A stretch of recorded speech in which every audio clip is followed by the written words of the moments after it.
only applies if that position is taken or that election is made prior to a jury being empaneled. Once a jury is empaneled, that option is off the table. And so it's important that if there is going to be this option being provided for in the Jury Act, then the prosecution, the defense, and the judge ought to be afforded an opportunity to make that application.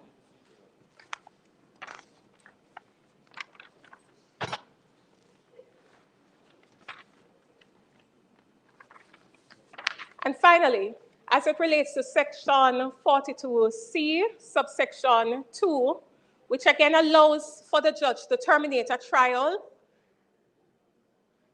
and thereafter conduct a trial without a jury, I make the point, Mr. Speaker, that contrary to the minister's assertion, this is not just a simple run-of-the-mill, banal item or sections. It is one which really entails significant reform. It is going to change how it is that we proceed, not just in the criminal justice system, but in the civil justice system. And it fundamentally affects one of the critical tenets of trials and indeed democracy, the right to be judged by a jury of one's own peer. And so, as I take my seat, I sit with the reservation that if we are going to abolish trial by jury, we ought to do so after having a considered and extensive consultation with all the stakeholders. We shouldn't be seeking to smuggle it through the back door in a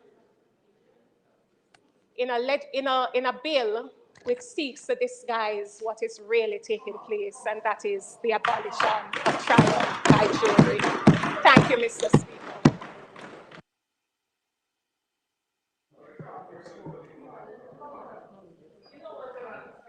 Mr. Chair, Mr. Speaker, sorry. Mr. Speaker, that's true. I rise to support the bill and act to amend the Jury Act, Mr. Speaker. I must add, Mr. Speaker, that I do not share the same pessimism as the member from St. Elizabeth Northeast, I believe. And I'll be very quick because I see the member from Portland Eastern with his podium.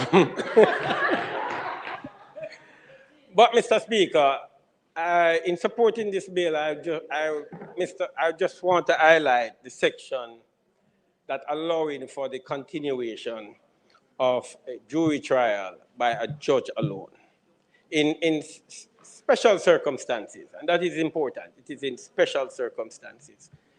And I believe that this serves the interest of justice. It saves on scarce judicial resources, time, and expense. And so all in all, it's in the interest of the ends of justice. And so I think this is particularly important in our justice system. I also would like to highlight the issue, the section that deals with the increase in the stipend. That is important because it offers encouragement to persons who have been summoned to serve. There's an economic cost to persons who are summoned to serve. I mean, if you think about a farmer having to leave his farm, if you think about a shopkeeper, if you think about a vendor, just think about a wide range of small businesses, small business operators. There is an economic cost to it. And so I believe $2,000 increasing to $2,000 is approximately 200% increase or thereabout. And if you're empaneled, then it's $6,000. I believe that this will serve to encourage persons to want to serve or to serve. The final point I would like to make, Mr. Speaker, is just to encourage persons who are summoned to serve. Encourage them to serve. It is good experience. It is good experience, and also it's a good discharge of your civic duty. Thank you very much, Mr. Speaker.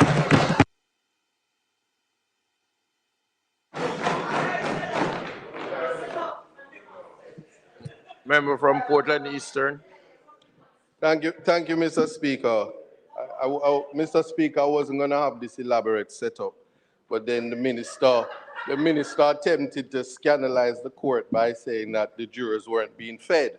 So I must defend the court to say that they get island grill, and lawyers who can't afford it would like to go and beg, but that would be tampering. So let's set the record straight that the members of the jurors are properly fed, and I see them getting island grill. I'm complaining on behalf of the defense bar. I'm not a part of the jury. That's why I'm complaining. Hopefully the minister will consider that.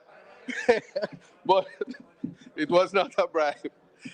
But Mr. Speaker, I do rise to certainly say to the minister that no one in Jamaica would ever object to the increase in the stipend for jurors.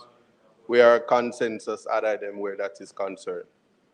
The issue that I'm now having, and I'm constrained to stand and not be short in this presentation, Minister, is that the legislation as presented creates a number of problems for competing legislations, as well as it may cause further delay in terms of the course of justice to its finality. For instance, the amendment as it now stands does not contemplate appeals in relation to decisions by the court. It actually isn't. It isn't, and it isn't for the obvious reason, Minister, that the legislation was somewhat copied from the UK legislation almost in its entirety. We, however, like you said when we were dealing with the other legislation, that we don't have the benefit of some of the other legislations, like their criminal legislation, and as well as we start from the basis of talking about a preparatory hearing. But the reality is we don't have that in our justice system. All we pre-trial and case management hearings are not a preparatory hearing. In fact, preparatory hearings, there is an entire legislation in the UK that deals with that. It's actually a part of the trial in and of itself, where the issues from section 42, A, B, and even C would arise. It is during the trial before that single judge.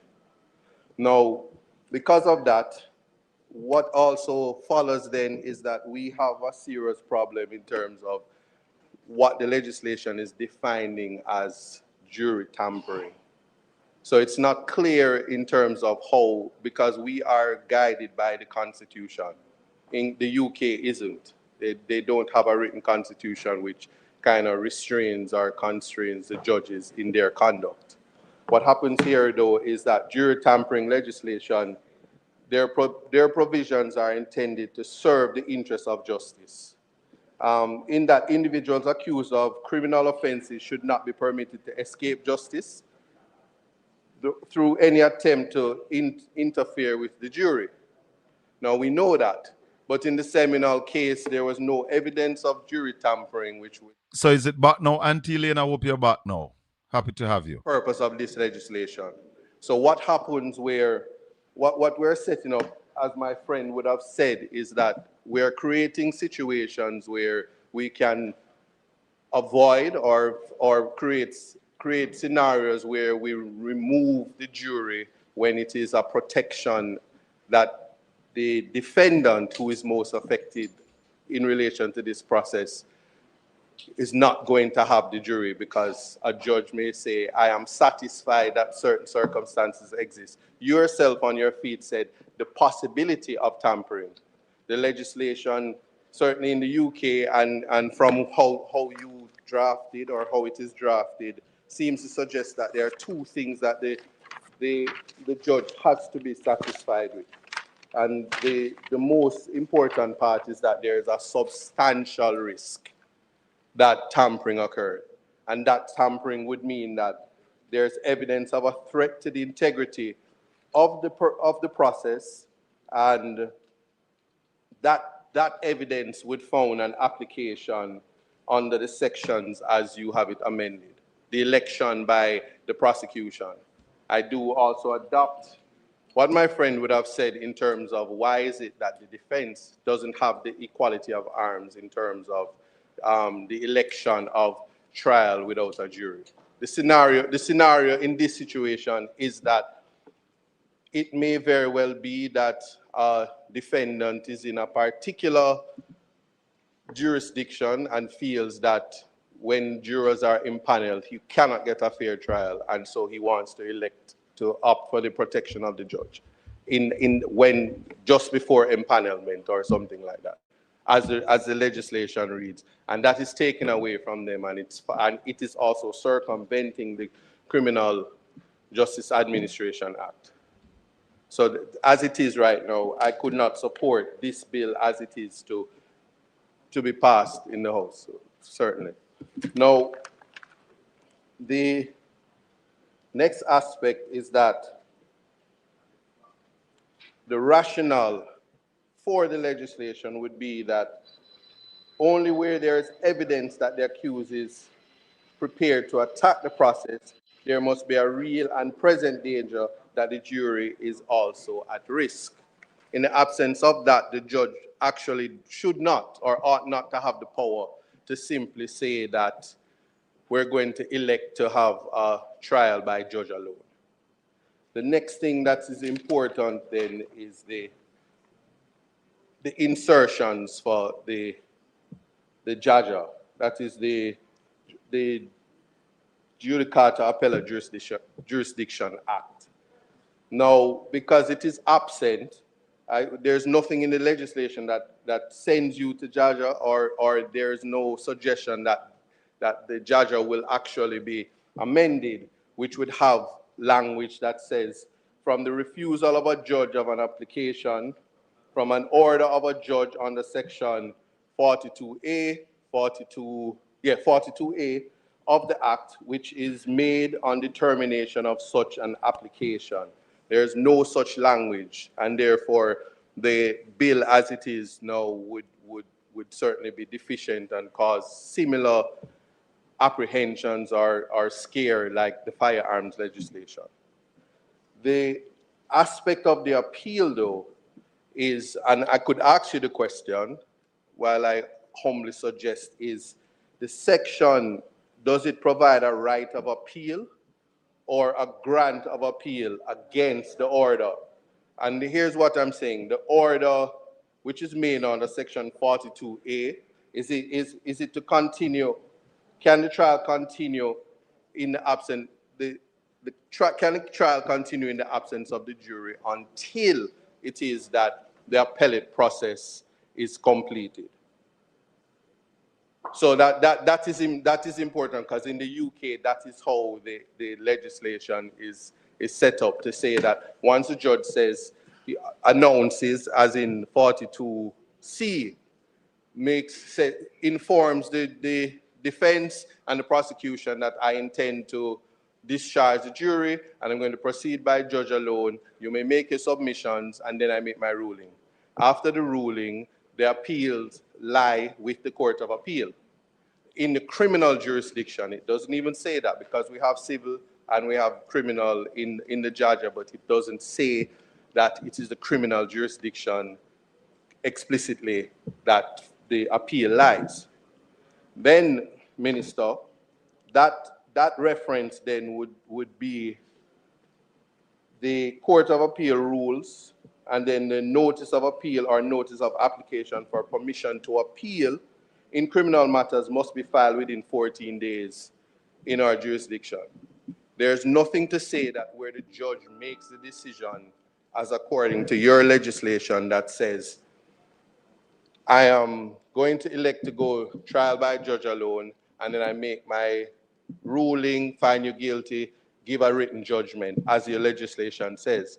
But upon that, when does the time toll for the appeal? And that's open-ended. My suggestion would be humbly that I don't want to cut my MP, but time come.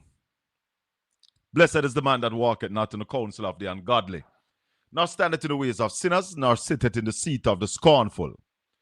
But his delight is in the law of the Lord, and in his law do we meditate day and night. For we shall be like trees planted by the rivers of water, that bringeth forth our fruit in our season. Our leaves shall not wither, and whatsoever we do shall prosper. Welcome to the Colin Bell Show for yet another Tuesday evening, Marathon Tuesday. You know, Tuesday we sit for 3 hours, because at 6 o'clock Jamaica time, we're going to be joined by Caribbean Radio, 97.9 HD4. And of course, we were listening to MP for Eastern Portland, Isaac Buchanan. And before him was Zelika Jess, MP from what? Southeast St. Elizabeth, somewhere down there. Yes, in St. Elizabeth. We've been perusing and watching the Parliament since 2 o'clock. Very interesting day in the Parliament. And if you were watching, then you would hear the brilliance of Mark Jefferson Golden taking the government to school on a number of matters. And, you know, there's a saying that says, pride always goeth before a fall. And the government is in that position, pride, because the amendment suggested by Mark Golden to the act that they were passing, that bill that removed the cap from the disaster fund, makes a whole lot of sense. And what the government is doing is foolishness. Just trying to stand up on the fact that they have the majority. And I dare say to you all this evening that the majority is not always right. We ask that you all share the channel right now. Take a moment, share the channel with your friends and family, with all the people in your contact. Let them know that the Colin Bell Show is on, where we speak truth, the whole truth, and nothing but the truth, so help me God. The health sector this evening is front and center. So we're going to be talking about the health sector. We are also going to be talking about the people down there in the West. We can't stop talking about them, because while the government sit down on a lot of money, and that also came up in the discussion this evening, from when the government have money. And we've been talking about that $115 billion from when them have it, and not spending it on the people. And you know, I must line it up, because we put out a TikTok video and a short on PortlandspiceTV last night. And we have our receipt, because we know a whole heap of them are going to run out, or are going to try to run out. Yeah. A lot of them going to try to run out and behave like it's a joke thing with the pan. But we're not upon a joke thing. This show is not a joke. And as I keep telling you all, I am not a vlogger nor a blogger. I am a broadcaster. And we stick to the truth. Yeah, man. That's what we stick to. The truth. So, we not play when it comes to information. And anytime you see we post something, mark my word. If we make a mistake, It's a genuine mistake.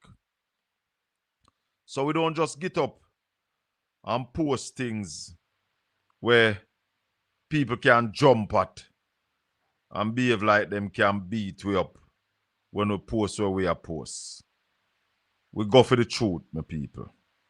The whole truth and nothing but the truth. So we have a receipt when it comes to that video that we just posted last night about the government of $115 billion in the bank while the people in the West sleep under tarpaulin, leaking roofs, sleep in cars, sleep in school and on benches, while the government sit down upon the money and not moving to the people's aid with any urgency. Don't know what they're waiting on. Well, we see it now where they can give people $75,000 and $250,000 and $500,000. So them have it to tell you, say, them give you money. That's not what the people want, Mr. Prime Minister. The people who have lost their houses now want $500,000. They want somewhere to live. And I believe that the government had, because it look like they have lost it now, the perfect opportunity to build out the housing stock in Jamaica and see to it that people live somewhere decent.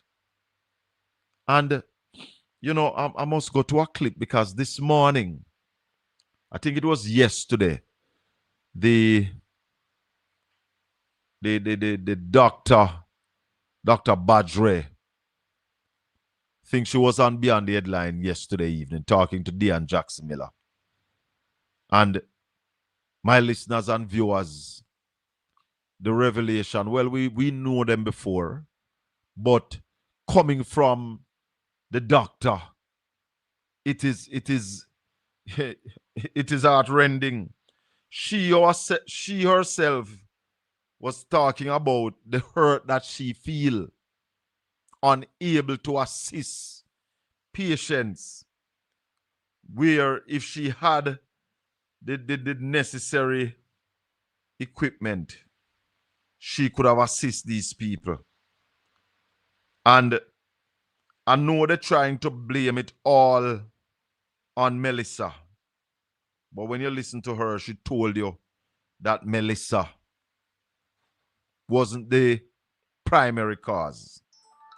The issue was there before Melissa. And, you know, I don't know, man. I don't know, and I hate to go this place that I'm going now. Because I keep telling you all that these people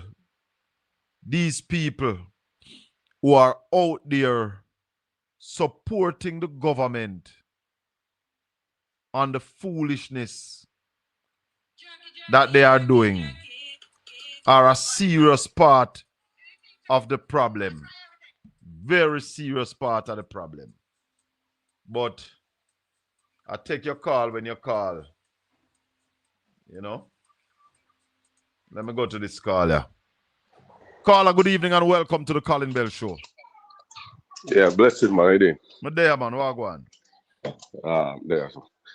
You know, I was listening to, I think it's some economic forum in the, I think it's in Paris or somewhere where the world leaders are there now, you know, speaking. And I was listening to the Prime Minister for Canada, Mark Carney or something like that.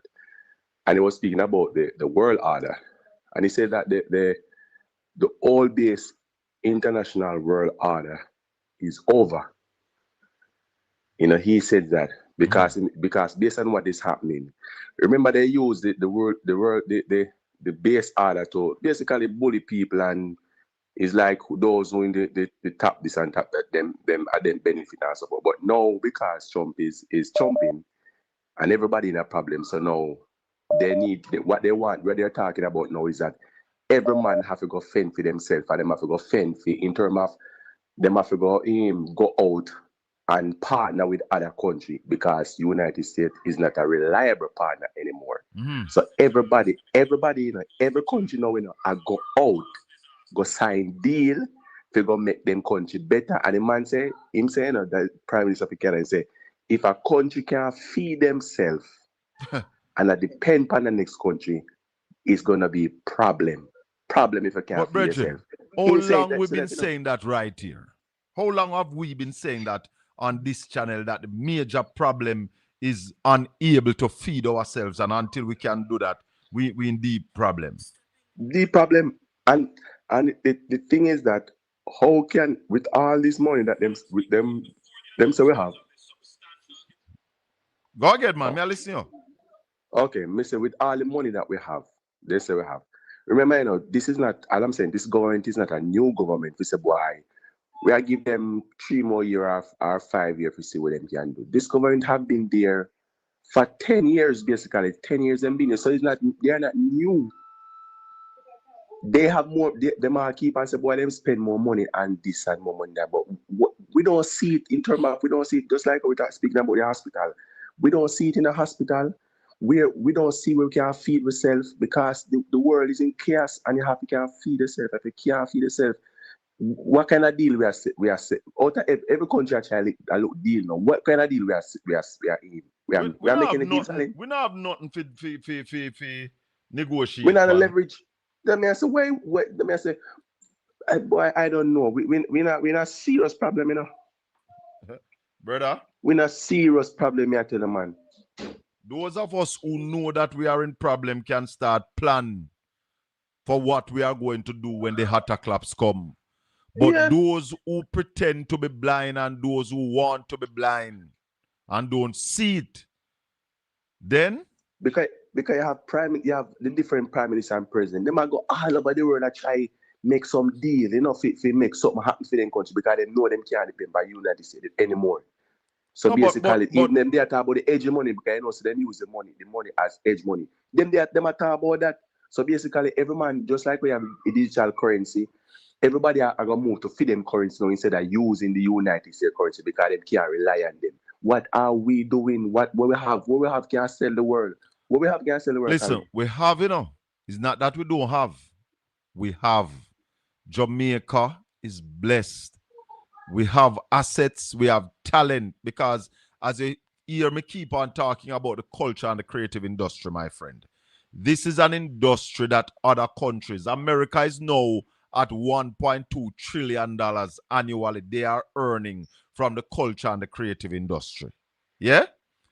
If you've been listening to me for some time now, you'd have heard me list out countries that are making billions from the culture and the creative industry and what they are doing. And one of the countries I used to tell you about was Nigeria, that Nigeria is earning upwards of $50 billion a year from that industry. Now, the culture and the creative industry comprises of the whole entertainment sector, music, film, sports, food, art, and craft, and, all of them things there. And hold on. The film industry in Nigeria now is valued at $6 billion US. Just film, not screen. Yeah. Because screen is a little bit different from film. Oh. It looks like the same, but there are some difference. Right? So if you talk about screen, then you would include film. But when you talk about film, it doesn't include screen. So the film industry in Nigeria is $6 billion. Jamaica have a chance to excel in the culture and the creative industry. And I'm telling anybody, and all of you, them they back me a kumu, but none of them can come forward and challenge me when I say that if we are really serious and invest between 40 and 50 billion Jamaican dollars in the culture and the creative industry, within 5 years, we can start make $7 billion US dollars annually. Now, if we are earning $7 billion US dollars, nobody can chat to it. And that's why I say the government is wicked, the government is incompetent, and the government lacks the will to drive the Jamaican economy to benefit the people, my brother. We can do it. Yeah, we can. My point, my final point is, I look at this. Just like we're talking about, there's a crime down. But my point is that, so the police them use the curfew and them use them powers to stop entertainment basically. Not going to Jamaica, no entertainment, not going to Jamaica. Well, Everywhere, because everywhere entertainment are gone. I curfew. wouldn't say no No, but entertainment I'm now saying, gone, but in some areas. I don't see not much of one. Remember, I know crime. Just an instant. The other. I was sometime last year we had there was we have curfew. It was out of Bulbia basically, one of our church out there. Yeah. There was a curfew. They call a curfew.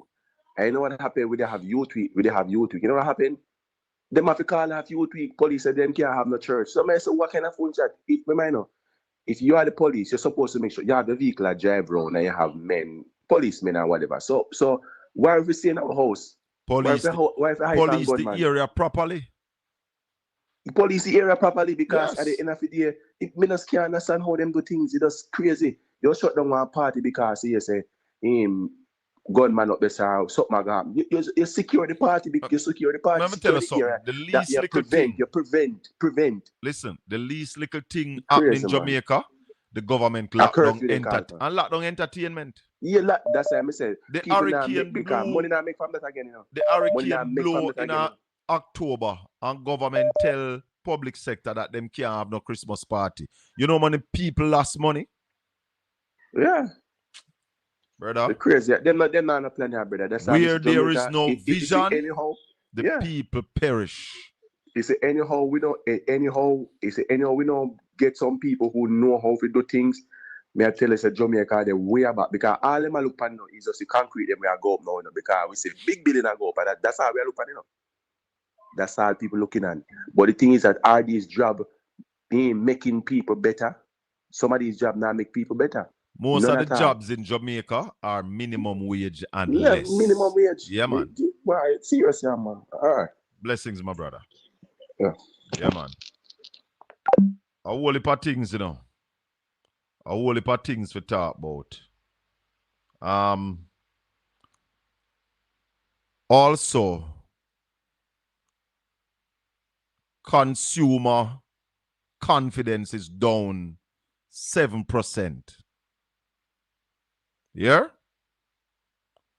Ralston, I had another discussion yesterday with a lady from Staten.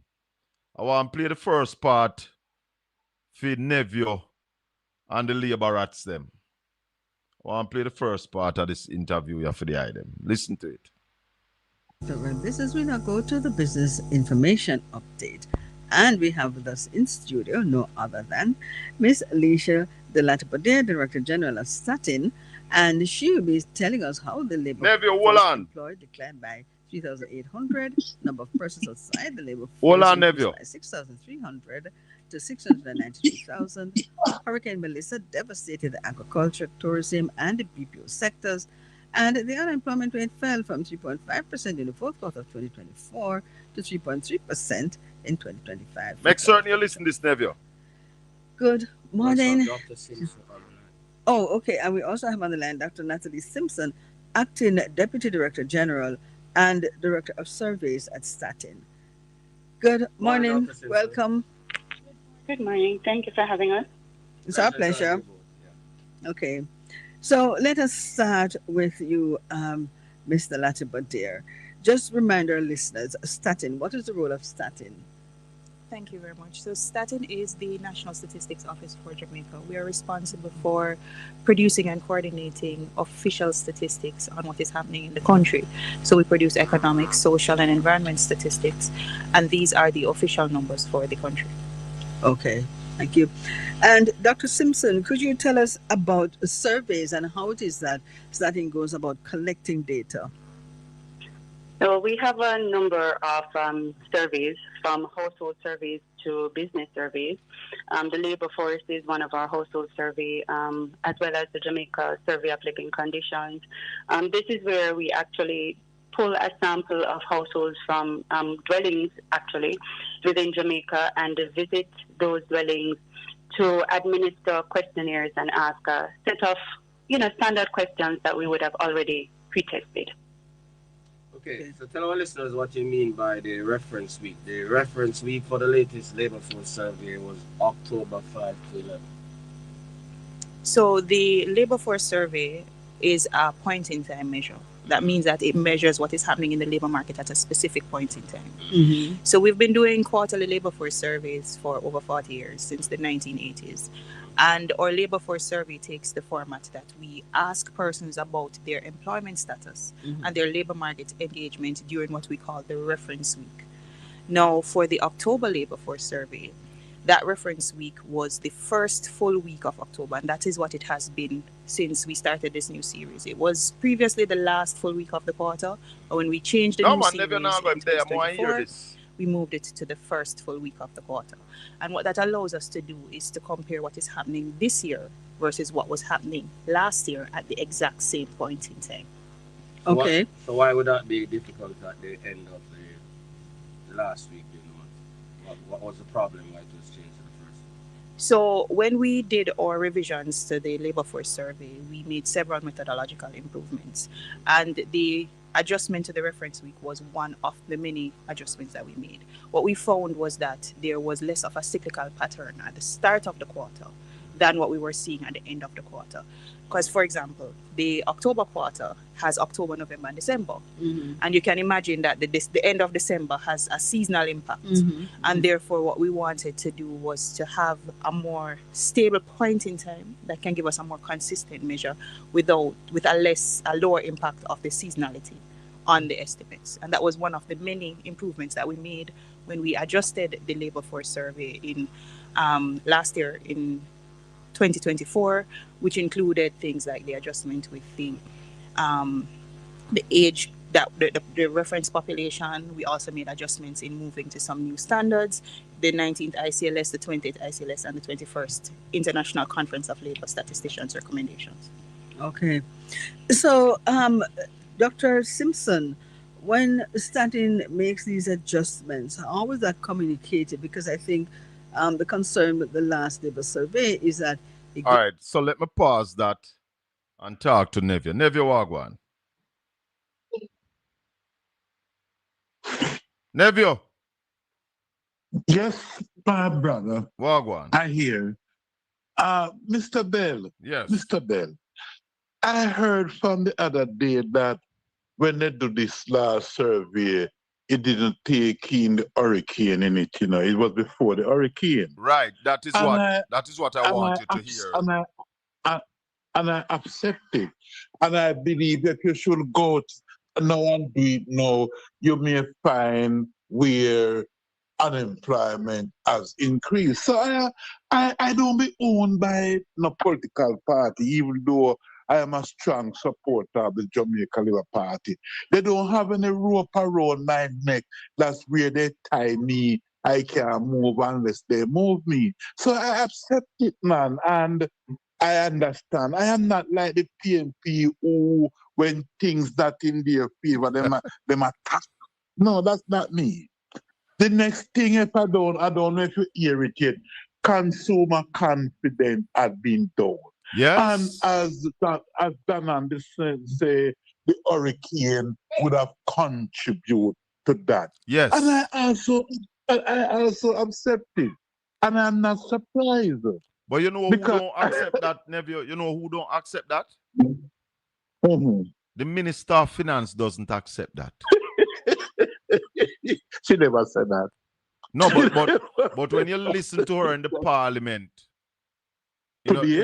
when you listen to her in the parliament, she's telling us that GDP is going to be 63% after a major hurricane. You remember what she said when Isaac Buchanan asked her about the 40% of the economy wipe out? You remember what she said? And the 8.8 billion. You remember what she said?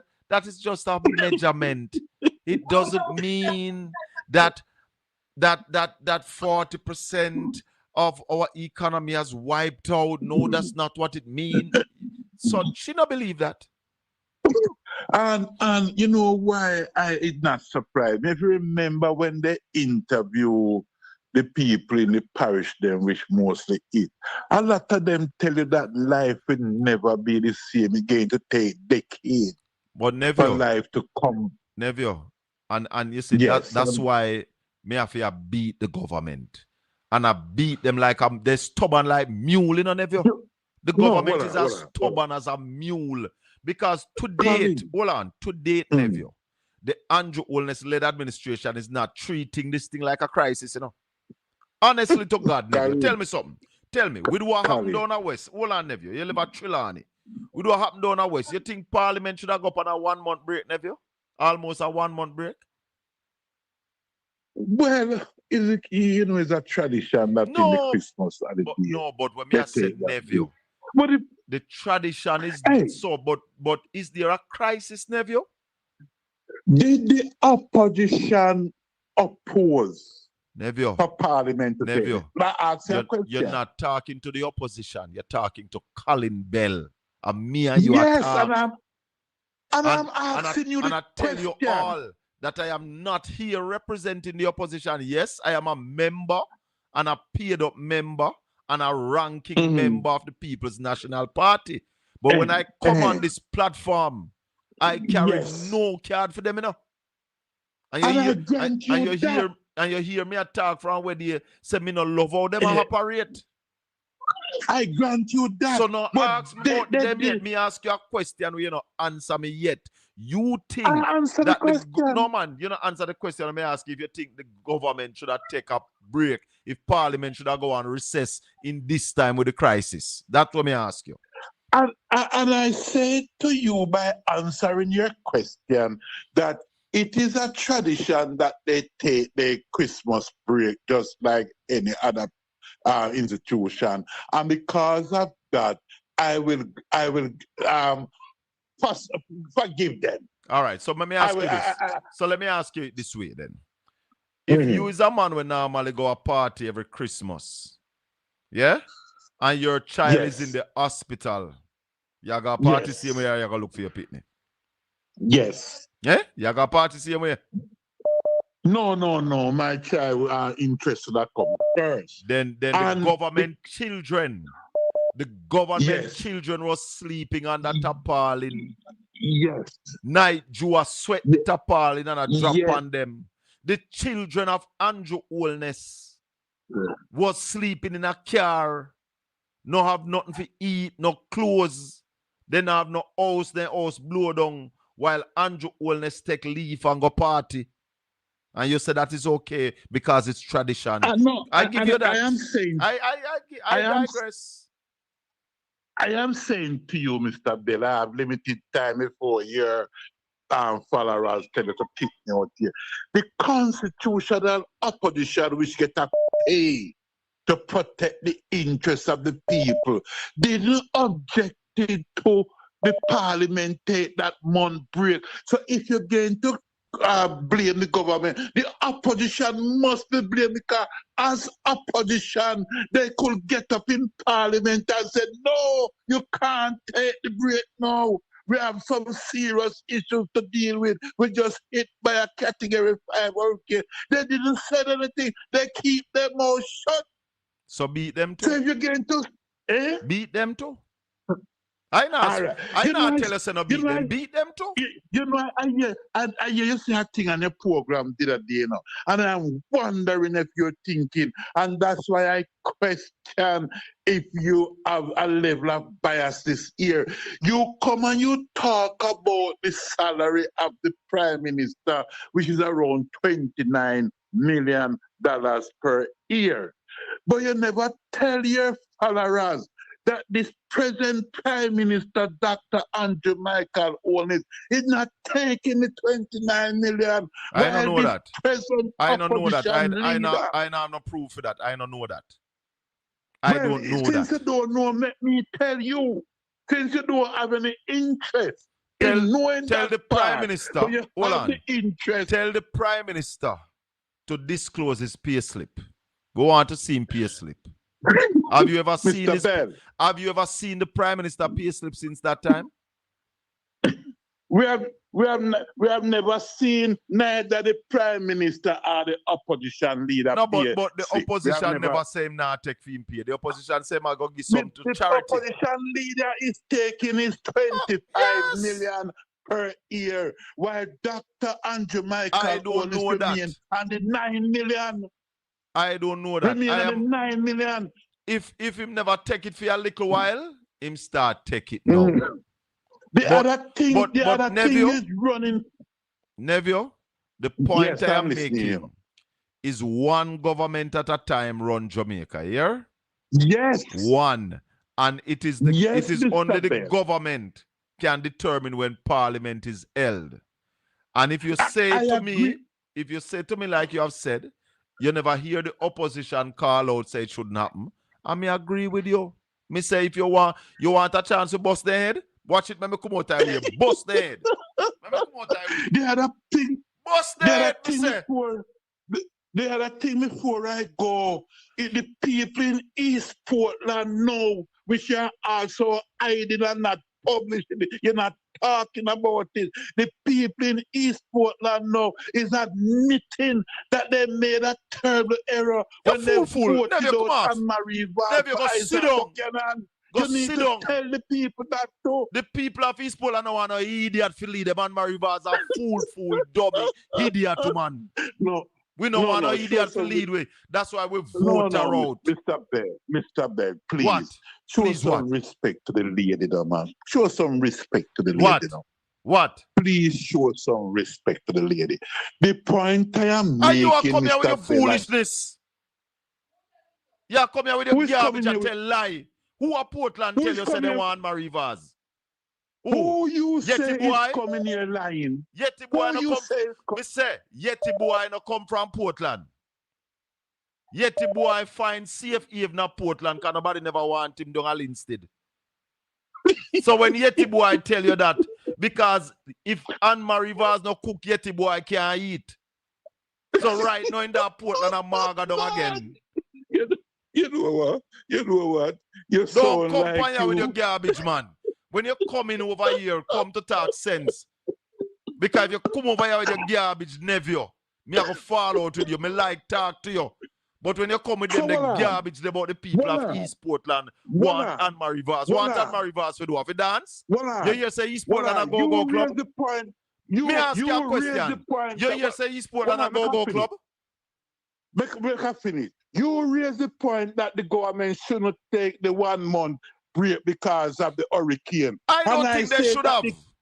They shouldn't. And I say that the constitution and opposition should stand up in the parliament and say no.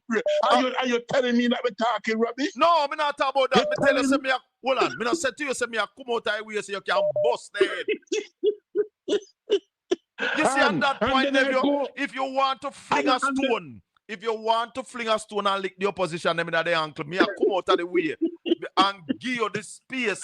Fling a stone and lick them in the ankle, make them hop, skip, and jump. I'm not stopping you from doing that. I see in the chat room where some of your fanatics has turned against the Margolin by saying that which party Margolin by saying what? By saying that the young newly NP for Central St. Mary. Nephew, later, nephew. Later. Not tell no more lie over here. Not tell no more lie over here. Me like talk to you, but when you start with your garbage now, you know? Omar Noel is my chairman, the chairman for my region. Sharp like a razor. The GLP now have nobody like that. The GLP now nobody like Damian Crawford. The GLP now nobody like Dayton Campbell. Mark Golden, nephew, Mark Jefferson Golden is the sharpest thing in the parliament. There is nobody on either side in the parliament who is as sharp and as witty when it comes to decency and parliamentary procedures and the laws and the bylaws of the parliament. Nobody sitting in the parliament right now is in Mark Golden's class. Mark Golden is in a class by himself. You know, ramp with my leader. Now, if you say to me that we never hear the opposition say we shouldn't go on a break, me say, me come out of way, make you fling that stone and make you lick them in the ankle. Me not standing in the way. Because you are right. Me never hear them call out say Parliament shouldn't go upon break. I mean, not defend foolishness. With the crisis down in the West, the Parliament shouldn't take more than a week break. Christmas week, that's the only break them should have take. Hold on the caller because I want to tell you something I'm going to go on this evening. Hold on, caller. Don't say nothing yet. You see a little more this evening? Some of you would have seen a vending machine dispensing KFC. As a creative, I thought it was a brilliant idea. And they are trying to stop the brethren. 119. Milton Ray, 119, a lot of you don't know, is a Portlander. And at 6:15 this evening, Milton Ray will be joining me right here on Portland Spice TV to talk about that brilliant idea. And the only thing that would do is extend KFC reach or Popeye's reach or whichever fast food reach. But some people not like see other people strive. Some of you would have seen. No, turn off that in the background. I'm ready for you now. Mute the television and talk to me now. Go ahead, caller. Yes, Colin. Blessings and welcome. Colin, let me ask one question. Can you give back something that you don't have? No. So how never you keep talking about Andrew Holness not taking salary? But at the same time, remember when Andrew Holness was talking the other day, he said, I feel like them a talk about the salary when we get, I feel like give it back. Yeah, I feel like he wouldn't take no pay at all. Remember the argument? He feel like give it back. So why is he talking nonsense? Appear stupidness. Never come on the show talk. Him talking about Isaac Buchanan absent in Portland when nothing goes like that. Is he living in Portland to know what's going on? Hey, let me tell you this, caller. No labor right can't talk politics with you for 10 minutes and not tell a lie. None.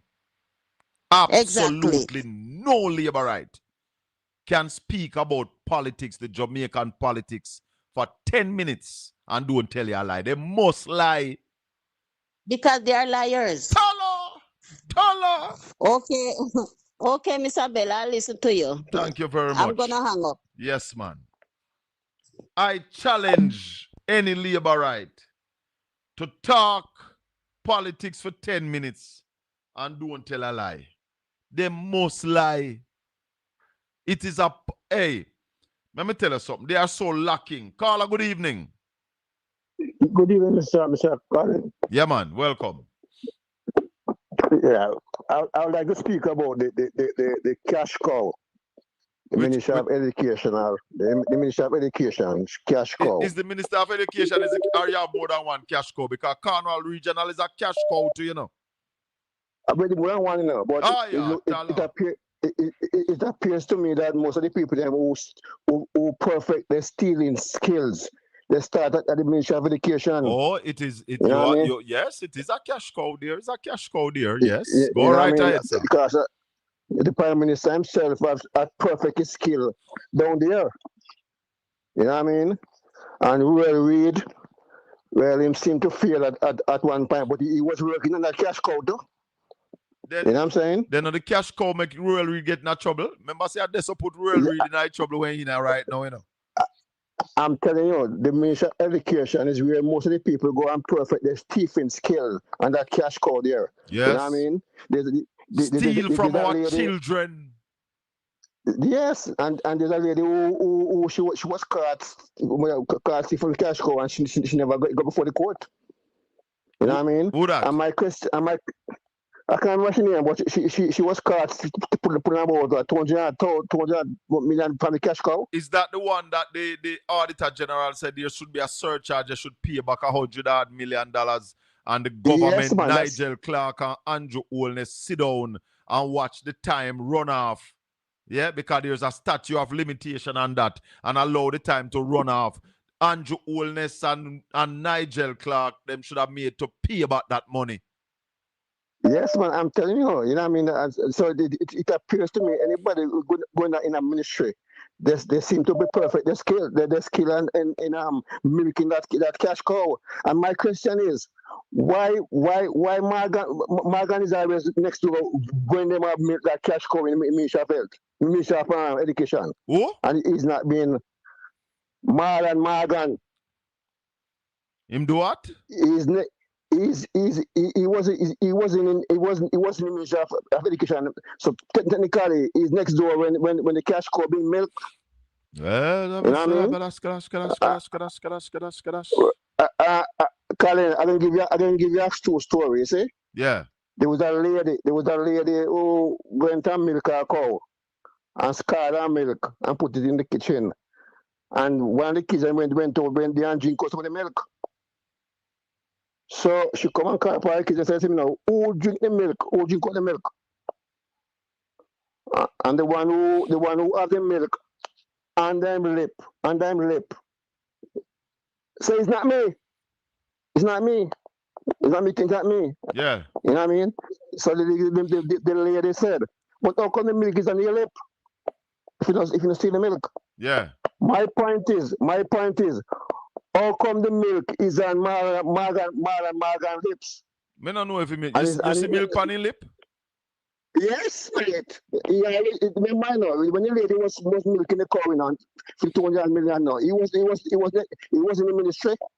But being in the ministry don't mean say you are drink the milk if other people are drinking milk. Listen, man, Colin, everybody who practice their stealing skills go in the Ministry of Education. So Morgan is not too far from it, and he has a unquenchable appetite. I don't know him that. I don't know him that way. You know what? I've never met. Have I ever met Marlon Morgan personally? I don't think I've ever met Marlon personally. You know. Don't sure him, mate. Milk is on his lips. Milk is on his lips, mate. I'll leave it there. All right, brother. Thanks for the call. At 6:15, we're going to talk to Milton Ray because I believe that the man came up with a brilliant idea. Because I am not a great fan of KFC, but I eat some KFC here and there. But if I have to join these long line to get it, I'm not going to join it. So if you have vending machine that the food is coming out hot and nice, why not? Go ahead, caller. Good evening. Yes, good evening, Sir Bell. Yes, sir. My quick 2 cents on a thing, see? Yeah. Because I'm still upset about we losing the election, the third, and people wasn't listening, right? Yeah. And when I hear you mention 119, when PMP party go for poor people, right, and bet them do them business, because remember, you know, the JLP, the one deal with the lockdown of the lockdown of the local money make them money off for local housing and so. Yeah. Right? Airbnb and rent it out. Yeah. 119 is a labor right, you know. Well, let me tell you something. See, I'm party are doing this now, you know. I don't know if for the party are doing. Sir Bell, if them set a thing in place, because right now, me I tell you, Andrew Holness run everything at Jamaica. Oh, yes? Everything. The man have everything in him hand.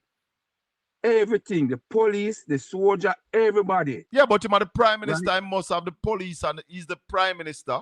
He's also the minister of defense. And right now he's acting as the Minister of National Security. So he must have the soldier and the police in his hand. Right. I'm a Minister of Finance. Because well, I listening today. Me no know. Hey, tala. Yeah.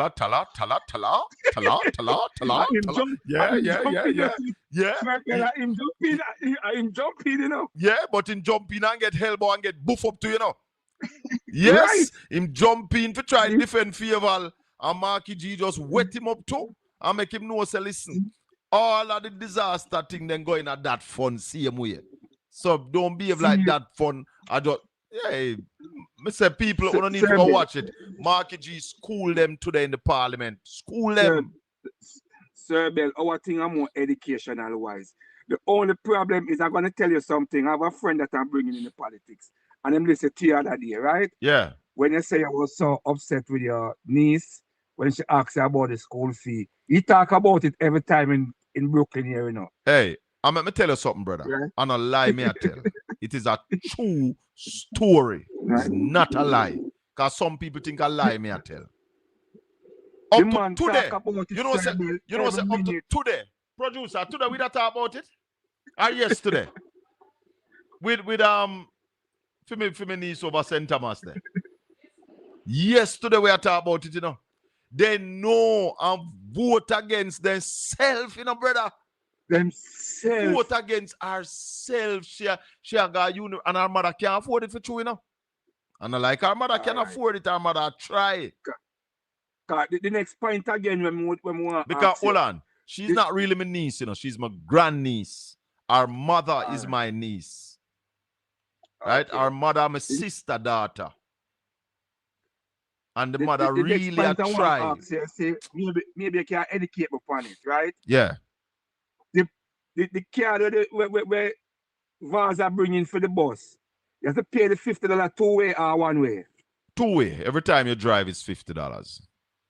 See, and Mark was giving parents almost $1,000 for the week, and they vote against that. I'm telling you the truth, Sir Bell. I don't serve enough for them dog there. Well, Sir you Bell, know the problem. I tell you. You know the problem I am having? Balancing compassion for those who voted for a change and didn't get the change. And they are poor and a struggle. And then those who voted to remain in the position that they are in. You know? So it kind of sticky to really find that balance there. It's sticky, brother, but we have to try and find the balance. Because the truth is, some people vote for your $5,000, $10,000. Some all get 52, you know. And some get money to not vote. And then the bigger problem is those who sit down and say that they're not participating. They are a major part of the problem. I call you show that day and I tell you, you know, I run away from Jamaica 2016 when Portia seems to lose. I married in America and I go back down. And say, you know, PNP lose 2016 and not staying in Jamaica. So I get to run away. Right? And other day when I listen to you, I say, Sir Bill is so intelligent. You know, so if you go to labor right, him intelligent, sir. Only PNP intelligent, sir. Because them try to buy you out to me get for understanding. You know? And if you cross the floor, you're only intelligent in a Sir Bill. No, let me tell you something. My politics is for the betterment of Jamaica. Yeah? My politics is not selfish. It's not just for me. It's for the betterment of Jamaica. I have a friend at Port Antonio, you know, who is a top man in the GLP. And he said to me more than once that, Shaka, if you just stop talk about certain things, you know, you're all right, you know. I said, then what everybody else are all right? He said, Shaka, look out for yourself. I said, but if me get a work from the Almighty, that me must be the voice of the people. If me go silent, God would have done me. All right. You can't do that. People don't understand, Sir Bill. The betterment of the country, man. Hold on, the caller. Let me just take time out to welcome the listeners on Caribbean Radio, 97.9 HD4, Bro Geary Radio. Bro G, good evening. Good evening to all the people on Caribbean Radio. If you're living in the U.S., my brethren, I don't know if you're in Florida? No, I'm Brooklyn. Oh, you're at Brooklyn. But you know Brother Geary Radio, right? Yeah, man. Yeah, man. I to depend right now. So you're on Brother Geary Radio live right now. And of course, Brother Geary Radio expand Caribbean Radio name now, 97.9 HD4. Because let me also explain to people that radio is moving again. You remember when we used to have AM radio?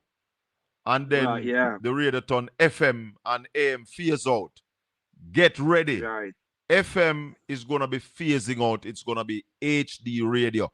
High definition radio. This is one of the first radio stations that is now high definition. So when you get your new car, make certain you have HD radio in it and you can listen. The quality is awesome. So right now, we are live on Caribbean Radio, 97.9 HD4. 97.9 HD4. Okay, I will tune in Yes. on that Yeah, station. man. Yeah, Yeah, man. man, sir, I have to listen every day, man. I mean, I tell you, me's a man want to come back, and I'm not afraid to tell them what I can't come back right now. I don't see myself I come back at Jamaica for right now because it's the next 5 years or so when PMP win. Come I carry PMP for win. I don't busy about the one say. Come me Me always say, too. Mark Gold in them say, soft, and Mark Gold move from 14 seat to 28. Why I can't move it from And 28 and to and 56? and listen, I just some people will just get ahead of themselves because a PNP lose the election, you know, brother, and a GLP win. A PNP Me know. lose. Yeah, man. The election Come now, come was vote, you know. ours to lose. Yeah, man. Come on, me here, come vote, you know, sir. I Me mean, not tell you, come I on, me here, come mean, vote. me have to say it. I mean, I have to stop say it because we in East Portland did what most people thought was impossible. But I knew long time ago that East Portland was ripe for the picking. And once we do the right things, we would have taken back East Portland because when the GLP won East Portland, it was not a fair win in 2019. Yeah? 2019, Yeah, I know that. it was bad man government, badness, and them take East Portland like how you take candy from a baby. Because you had some people at East Portland. You remember the greedy dog was seeing shadow in the water with the bone and jump off of the shadow? Yeah. There was a problem in East Portland caused by people in the PNP. And the GLP stand up one side and see it and say, but the money are clown. Them have it and a fight them one another. Make we take it away from them. And I saw them take away East Portland from our brother. Zin? So East Portland was taken away from the PNP. Not win, no fear. In 2020, them win the election in 2020 because we never have no candidate. And of course, the Prime Minister tricked the whole country, called the election in a COVID. So once we had a fair and square election, Labour right couldn't win the election at East Portland. You understand? I know. I always tell people that already up here because sometimes I want some politics argument with some people. Cause 2 seats them a ball pan is East Portland and St. Thomas. Yeah, man. Eastern St. Thomas. But Eastern St. Thomas also was a seat that the PNP was going to take back. Right. Because remember 2020, at 2020, now the COVID, them win Eastern St. Thomas, you know, brother. Remember that, you know? Right. So I always tell people, say, show me where the JLP do, and then you can talk to me. As well as say, you cannot talk to them for 20 minutes or 10 minutes. You put it too far, because sometimes I put that 5 and them don't tell a lie. They have to lie. They have to lie because they don't have that political capital to speak politics for any long time and not tell lie. Because sometimes I ask them, say, name your corruption where you hear Portia Simpson name call up, you know. Shati. I say, name me one, name me something, you know. Yeah. You can't name about Shati, them a thief. But you can't name one. So I can't bother with them again. I just listen to your program and say, boy, me go and listen to some people talk, we just feel comfortable. Because talking to these people, it make it look like, say, Michael Manley never put education first for me. Look here, let me tell you something. To date, the changes that Michael Manley made for Jamaica, to date, nobody else no really make them changes there yet, you know, brother. Because fundamental change like maternity leave for women. People in the in the 70s, when a lady have a job and get pregnant, them lose the work. Michael Manley changed that and said not only maternity leave, you know, but maternity leave with pay. Yeah? So every woman, Michael Manley would have touched them directly and still touching them. Every Jamaican will get a house through NHT is Michael Manley a touch you, touching you, putting shelter over your head. Yeah? So we have to understand these things. Is Michael Manley said equal pay for women because them time the man and woman do the same work and woman get less pay. Michael Manley changed that. The next problem I have again, and then I close off, Sir Bell. Sometimes me and some people tell boy the PMP should be more rough. And I tell people, say, when you look on the PMP party now, We have a bunch of young person who are very educated. They are not from Michael Manley days or PJ days to jump up in a parliament. And when you look upon most of the MP there, right, Sir Bell, they are them first time this. Yeah. They are dealing with education. Just check the whole parliament. None of JLP person them is intelligent like the opposition. None of them, and I bet anybody any money. Let me tell you this, though. None of them. Let me tell you, I can't talk like you because I know them have some intelligent people over there. But because they are on a side that don't have the political capital, them have to lie and then look like fool trying to claim political capital that they don't have. That is the problem. When you try to defend the indefensible and claim things that you don't have. That is the problem with some of the labor. Because you have people over there who are intelligent, who are bright, but not in the class or the cadre of people that the PNP have. That is what I try to say, Sir Bell, because we just compare it. When you look upon the Prime Minister compared to the opposition, him can't walk in the opposition shows. Oh, there's no when you look class. upon the Education Minister compared to the opposition in education, she can't walk in the Damian shows. And when, when you look on the health minister, Tala, little more, my brother, little more. Little more. All right, respect. Yes, man. When you look at the health minister, who, why? Me no know. I put up a clip last night because I've been telling you all on Caribbean radio, listen to me. Because I know a lot of people all over the world support different parties.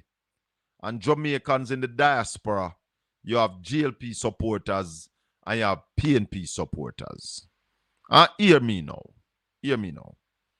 If your father is a wealthy man and have enough money and you are suffer, you're hungry, you live out a door, a tapal in the pen your house stop, and your daddy loaded and not give you no money, and watch your 2, 3, 4 months of suffer, would you say that your father is caring about you? And I say that to say this, my people. All the people who have been affected by Hurricane Melissa. I'm going to go very slow. I'm going to take down this. The government of Jamaica. Don't listen to people. Listen to me. The government of Jamaica, within days after the hurricane, could have put back a roof over everybody's head before December. You hear me say? The government, the Andrew Holness-led administration, was in a position to put back shelter over everybody who lose them house and lose their roof before Christmas. Now, why didn't they do it? And when we said they were in the position, Sister Tanya, people might say, Brother Leaford Palmer, how you know say the man did have, or you know say the government have money? Because I see GLP bloggers and vloggers and broadcasters saying that the government never have no money. All right? Listen to this. Me now play the video, me just play audio. Listen to Prime Minister Andrew Holness in the Parliament. I want to listen keenly. Madam Speaker, even before the announcement of this substantial international financing package, we already had in place a multi-layered disaster risk financing framework, which was the product of years of strategic planning, disciplined financial management, and proactive investment in resilience. This framework enabled rapid early response and the immediate mobilization of liquidity to meet the most urgent needs following Hurricane Melissa within days. Jamaica activated several instruments across our risk financing architecture. We had approximately Jamaican 5.3 billion in the contingencies fund and 1 billion in the National Natural Disaster Reserve Fund. We received US 91 million from the Caribbean Catastrophe Risk Insurance Facility, CRIF, one of the largest payouts ever made in the region. And then we had the US $150 million under the catastrophe bond, triggered immediately based upon parametric thresholds. In addition, we had US $285 million available through the IDB's contingent credit facility for rapid liquidity support, which was upsized to $300 million, and US $42 million scalable to US $84 million available on request under the World Bank's catastrophe deferred drawdown option. Madam Speaker, this totals approximately US $662 million in liquidity that was available almost immediately following the hurricane.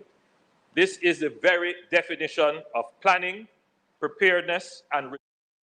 When you hear the man say, 662 million US dollars them have almost immediately after the hurricane. Yeah, let me touch it back for now. Under the catastrophe bond, triggered immediately based upon parametric thresholds.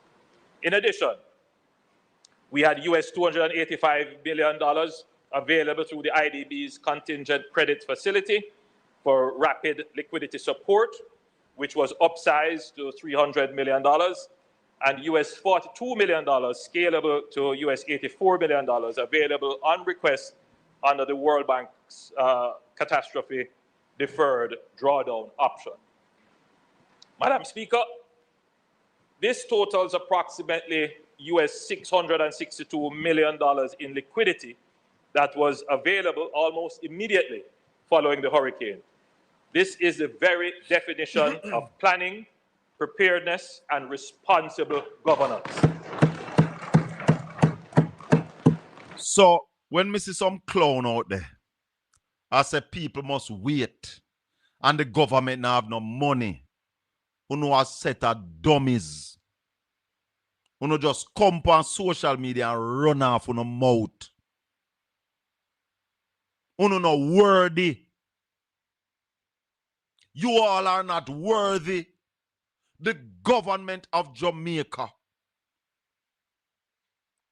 Do the calculation. That not include the donations, you know. Let me touch it back again. And this was said in the parliament. You hear him say, Madam Speaker. May have the video can show. Me just not ready for showing the video yet. Because I put out something on TikTok. Because we said it on the program yesterday. And I've been saying this long time. That the government was in a position to assist the people. From the time when you hear me, I say, the government should have built out some frame. Build the flooring, columns, deck the roof, and give it to the people. Nobody can challenge me on them thing, you know. That's why I'm telling you, said this program here, the Colin Bell Show, on Caribbean Radio 97.9 HD4, is about governance, is about the truth. It's not about feelings and gut feelings and emotion. Facts. Listen to the Prime Minister telling you that almost immediately after the hurricane, they had $662 million available that they could have used to help the Jamaican people. To date, 1 and 2 people start get little help now. Because the grant was announced in January. These people could have had roof over them head before Christmas. You hear me?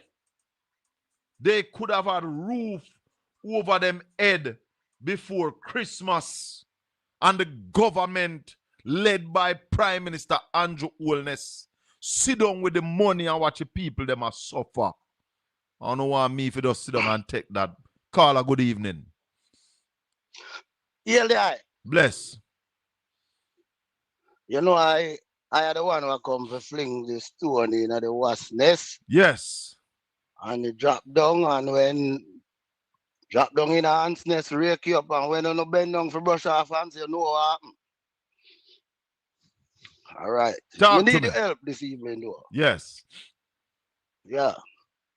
First, let me do some correction. The other evening, me hear the I say, some politician were talk, them need a liquid a stone. No, them need a liquid a hammer. No, low bounty killer them hammer. A bounty at the hammer, man. You know a thing named Subble Jack? Yes, man. Me know Swivel Jack. All right. Well, we can use that. All right. What we need their help with now? We need the government to stop rule persons and go back go deal with people. 1. 2. We need them to stop make corridors and go back go make road. We need them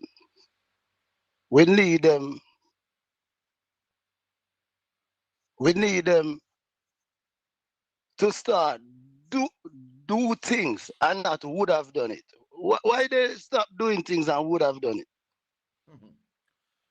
God, I love announcement. It's an announcement government, you know. It's an announcement government. I see me guess in the I see me guess in the chat your guess room. come. Yeah, I see me guess. All right, yeah, man. respect. Yeah, man. I see me guess. So I'm going to connect up my guess. Yeah. 119, good evening. Yeah, man. May I have something, boss? Welcome to the Colin Bell Show. We are live on Portland Spice TV in Jamaica and the world. And we are live on Caribbean Radio, 97.9 HD4. It is the radio station that covers the widest section of Florida. HD radio we are talking about. Because you know, say, FM radio are go out. Well, I think I expand, man. I get big. Tell her. Well, listeners and viewers, Milton Ray, 119, is also a social media personality. But Milton Ray, 119, came up with what I consider a brilliant idea. In fact, when I saw it first, I thought it was AI. What am I talking about, Caribbean Radio? I saw on TikTok one night a dispensary machine, and they are all over the US where they dispense biscuits and sandwiches and sodas. But this machine was dispensing KFC. But I thought it was AI until I saw the news that it was for real. There's a machine, or there are machines in Jamaica that dispense KFC. Milton, tell us about that idea before we go any further. Well, even before I go into the idea, you just remind the people them that me a born Portlander. I told them long time. Original Portlander out of Orange Bay, attended the Titchfield High School. No, man, I Portland town I come from, man. But me live Orange Bay for a while, but me originate from Portland. Orange Bay party night. Yes, man. I spent some of my formative years in Orange Bay. But I love my parish. Yes. Love my parish. Bad. Portland are the best place in Jamaica. Yes. I know some bright people and smart people come from Portland. And we are good thinkers. Yes. Right. And we have vision. Exactly. Yes. And that is how the fast food vending machines came about. Yes. Because we mind so fertile. Because we go to good school at Titchfield, we're going to the best school in the country now. Yes.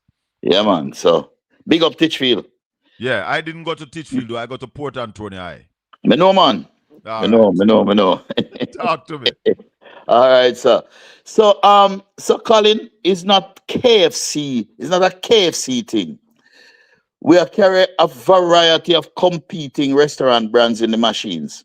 Yes. So we have KFC. So far, we've had KFC, Popeyes, and Island Grill. But we So can where did the idea come from, Milton? Tell us about the origin of this idea before we go no further. Because I am excited about the idea. May I tell you straight? Yeah, man. And you alone, everybody, Everybody, I said it, me said the response has been overwhelming. I tell you the truth. I didn't expect it. Yeah. I didn't know there would be so much excitement over this. I mean, when I was conceiving it and working on it and so on, I knew it was something, I knew it was a solution that was needed. Yeah. I know that it would provide a whole lot of convenience for persons who have to endure long lines, bad customer service, cussing and fighting and quarreling. And the woman them work in a fast food place, them now have no manners, them rude, them out of order.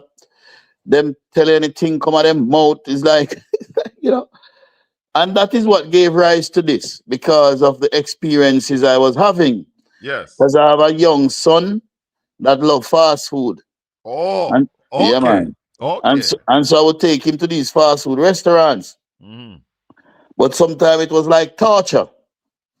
It was like torture, trust me. But I had to endure the torture because I love my son. I want to satisfy him. You know the way they, when you want. Yeah, man. You know we do whatever we need to do for the children, we Right. are going to do it. You know him well want the food. And if I should walk out of the restaurant, I pay a balling and he would be most disappointed. So I had to endure the torture, stay there for as long as ever, argue with these girls when they get this name. Oh boy. And I was thinking that there must be a better way to do this. There must be a better way to do it. Me always I say, my God, there must be a better way to do this. Why do they do it like this? Can't they do it differently so that they operate in a more efficient manner? Mhm. That every time that just kept playing in my head. Yes. I have an older son now who he was thinking of going into the vending machine business. He ran it by me. Yes. Said he thought the vending machine business, he likes it and he's thinking about going into it. But that's the regular vending machine, dispensing, as you said earlier, snacks and drinks and so on. Yeah. And so the thing, after a while, thinking about his idea and my bad experiences at these restaurants, both things just combine in my head and just click. Okay. I say, what if we could build a vending machine where we can dispense these meals quick and fast, And so I started to do research. I found the technology. When I found the technology, my engineer here in Jamaica had to do some reconfiguration and so. But we work with engineers abroad and work with an engineer here in Jamaica to really get it to where we want, Yeah. So that is how the idea came about. I mean, it went off in my head like a light bulb. And one of the first things I did before me do anything at all, once I found the technology and realized that it was something that was possible, the first thing I did was I have some lawyer friends, and I call about 3 of them. I call one, him tell me something. I call the next one, him tell me the same thing. I call a third one. I call 3 of them. The 3 of them said to me, them can't see nothing legally wrong with it. They can't see me breaking it. I'm not breaking any laws. Yeah. One of them says the same thing as going to Juicy Beef or Tasty and buying patty and putting a warm and sell back, what everybody do. Yes. Me not From see nothing time wrong immemorial. From that, exactly. So I say, all right then. The lawyer them tell me say them can't find a law where me I go break. But me as a man, me love the law. Me love law. I have a love for law. I could be a lawyer, although lawyer is hard work. But I could be a lawyer. The lawyers tell me that I'm a lawyer without a law degree. Them tell me that all the time. All right. And so I went researching the law myself. And I found a law under the Public Health Act in the food handling regulation, section 16 and 17, provides for these machines. I don't know how I don't know how it got there. It's still a mystery to me. Yeah. How it got into the law when it never exists. But These it was there. machines. So obviously there are some visionaries that was writing the law. Boy, I don't know, because the law provides for perishable food being sold out of vending machines. Just like that. Just like that. It tells you what temperature to keep the food at. Yes. 4.4 degrees Celsius. Yes. It tells you to keep around the machine clean. You must have a garbage bin beside the machine. All of that is in the law in Jamaica. Yeah. Yeah, man. So when I saw that, I said, hallelujah, thank you, Jesus. Argument done. Nobody can talk to me again. Yes. And that is how I began to pursue it. When did you start doing it actually? 2.5 years ago. Almost 3 years ago. Start Started. thinking about it, but when now did you No, man, I from them time they made me work on it, man. So when now did you actually get the machine and put it in? When you say put it in, what you mean? Start operate. Well, we were doing work on the machines for a long time. Very long time. We were doing work on the machines. And we did a test run in Papine. We went to Papine, and then we were in Papine for about a week or about 2 weeks. And then we went to Spanish Town to do that run in Spanish Town, you know. But I don't want to start this small. I want us to launch big. Yeah. It has to be something grand.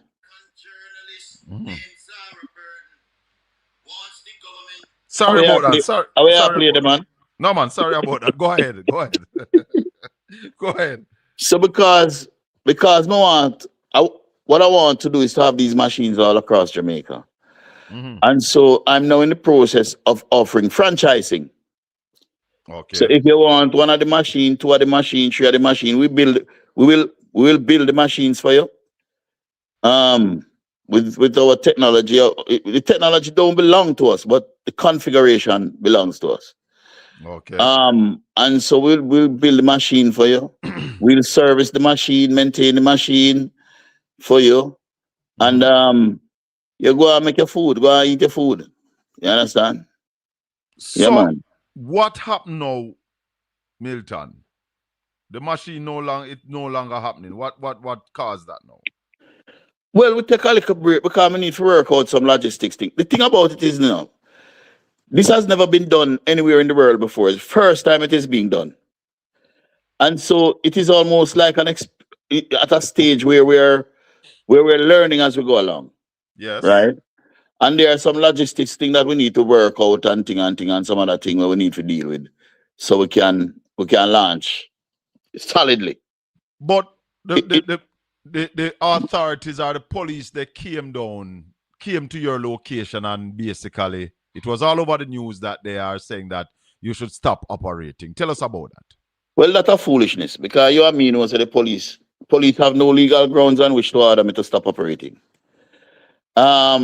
A some bad man thing. A some bad man thing the police come with. The police didn't come under the authority and the auspices of the Jamaica Constabulary Force. It appeared the police came ultra virus. Oh yes. It appeared that a big neck man or a big titty woman call them police friend. And say, you see that? More than likely, them police friend were in them pocket. And say, you see that thing in Spanish Town there? Having our products in there? Go and shut it down for me. Go and shut it down. That is my impression, because when they come, me don't know they all over the place, and then dunce. Jesus Christ, me never know what people can do. And so police dunce, well, me know all police still, but then dumb.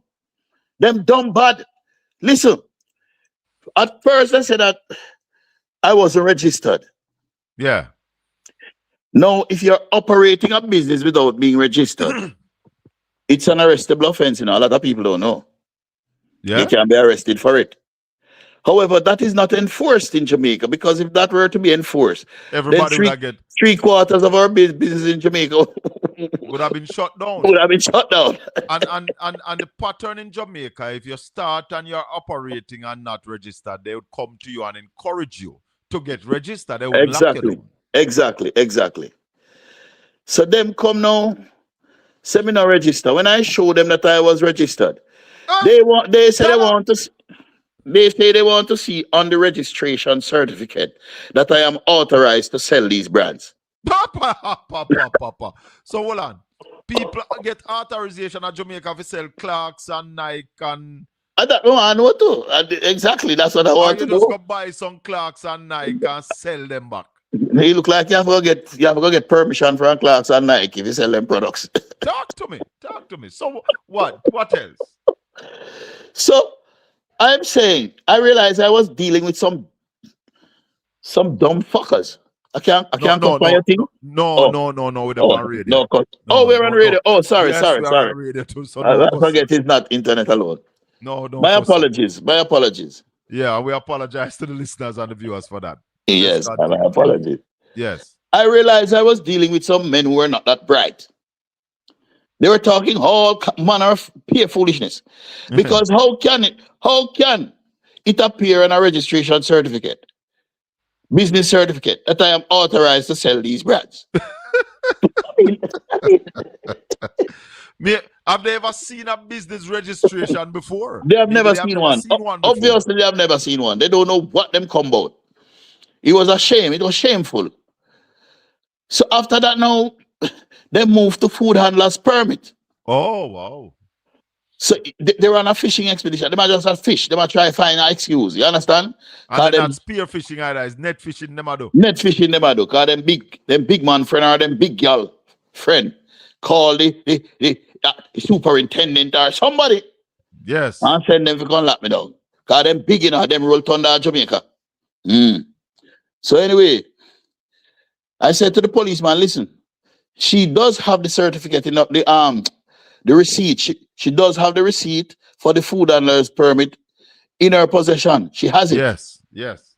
And the health department allow you to work with the receipt pending the granting of the food handler's permit. Sometime a year and a half. To be a fact. Yes. Sometime you wait a year and a half for the food handler's permit. 2 years. Sometime the one that you have the receipt for run out and you don't get the card. Yes.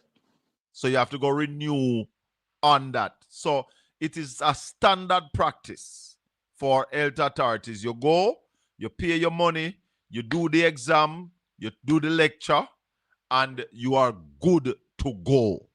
I can say that without any fear of contradiction. Right. The policeman said, Sergeant Simpson from the operations department in Constant Spring. They came all the way from Constant Spring. You know them up from Constant Spring, come Spanish Town. But anyway. Is that the norm in Jamaica that police from one, in fact, that's a different parish altogether? Yes. But are them friend there? Oh. Are them friend then call it so?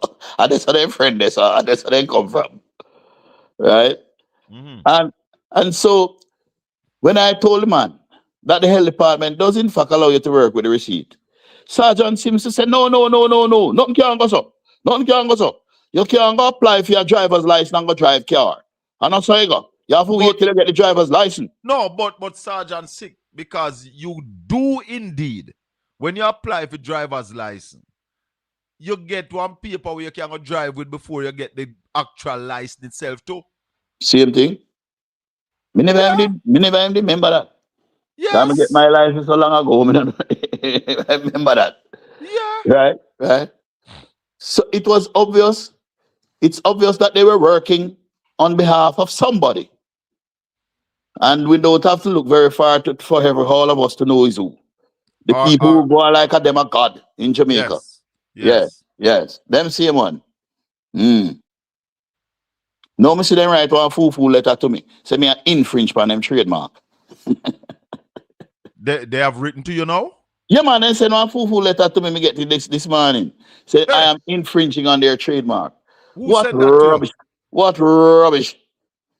Who sent that to you? One big law company, man, Alexander Levy, whatever they want name.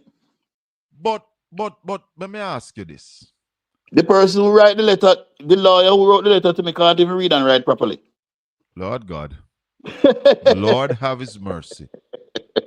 So, hold on now. Juicy patties, juicy beef. The amount of people who buy juicy beef patty and sell it back right across Jamaica.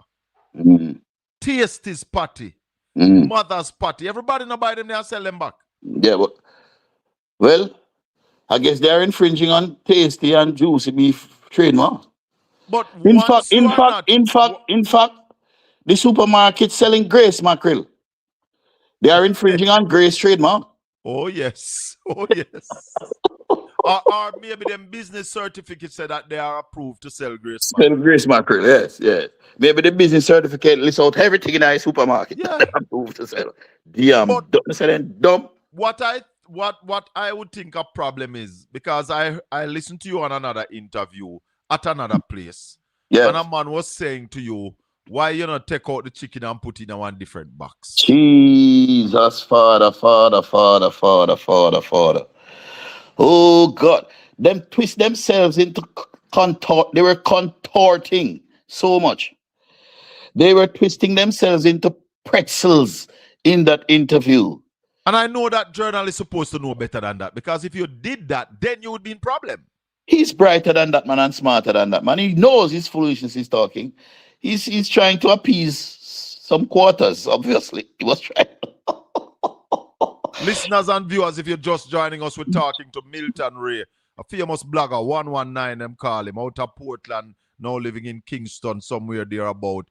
But Milton Ray came up with a brilliant idea of designing or configuring a vending machine that can dispense fast food. So the KFC, the Popeyes, he said he had Island Grill in there, and you could put other fast food in there like Burger King and all of them something, right? Yeah, not only fast food. I can put Chinese like Sakura. There's a demand for Sakura in Jamaica. We're thinking of dispensing Sakura as well. And the machine, at some locations. you said you did some configuration. What those configuration allow the machine to do? Well, me not gonna get into that today, you know. Oh, you're not tell. All right, cool. You're No, not telling that part. just like how KFC have them secret recipe. Right. Right. But the machine keeps the food at the required temperature. Most definitely. That's what I want to know. The machine makes the food Most safe. definitely. Most for definitely. How long the machine could keep a KFC meal for? It can keep it for 6 months. 6 months. Yes. And but it eat the same way, and it eat the same way like no, fresh. We don't want the detail. But it eat the same way like if it just got KFC and get it. Fresh, same way, the same flavors, the same textures, everything. And you don't do nothing. You just buy a 3-piece meal, put it in the machine, and it come out eating just as good. Just as good. Let me see if somebody have a question for you. Caller, good evening. You have a question for Milton? Just as good. Let me see if somebody. No, man, turn off the instrument in your background, caller. You have to talk to me on your phone. When you call, ladies and gentlemen, you can't have an instrument on. You have to just talk to me on your phone. If somebody have one question for Milton, we can take it. But we're not going to have any other discussion until we finish this interview. So if you want to talk to me about something else, just hold it until we finish this discussion with Milton Ray. So you are saying that the machine keeps the KFC in good eating order for up to 6 months. But we know that it not going to stay there for so long. Yeah, well, we're not keeping anything overnight. That's not the plan. Not keeping it. So no, you limit the supplies so that suppose if everything finished by 4 o'clock, I don't think you're going to sell another load by 8 o'clock or whatever. We just pack up and go home. It's just like the people who buy patty and put in a warmer. Yeah. When the patties run out, them not go back and buy no more. That's it for the day. You go here, them say patty done. So you go to KFC or you go to Island Grill and you buy, let's say, 10 boxes of food, put it in the machine. Does people get it at the same cost? Well, first of all, I don't go, we use courier services.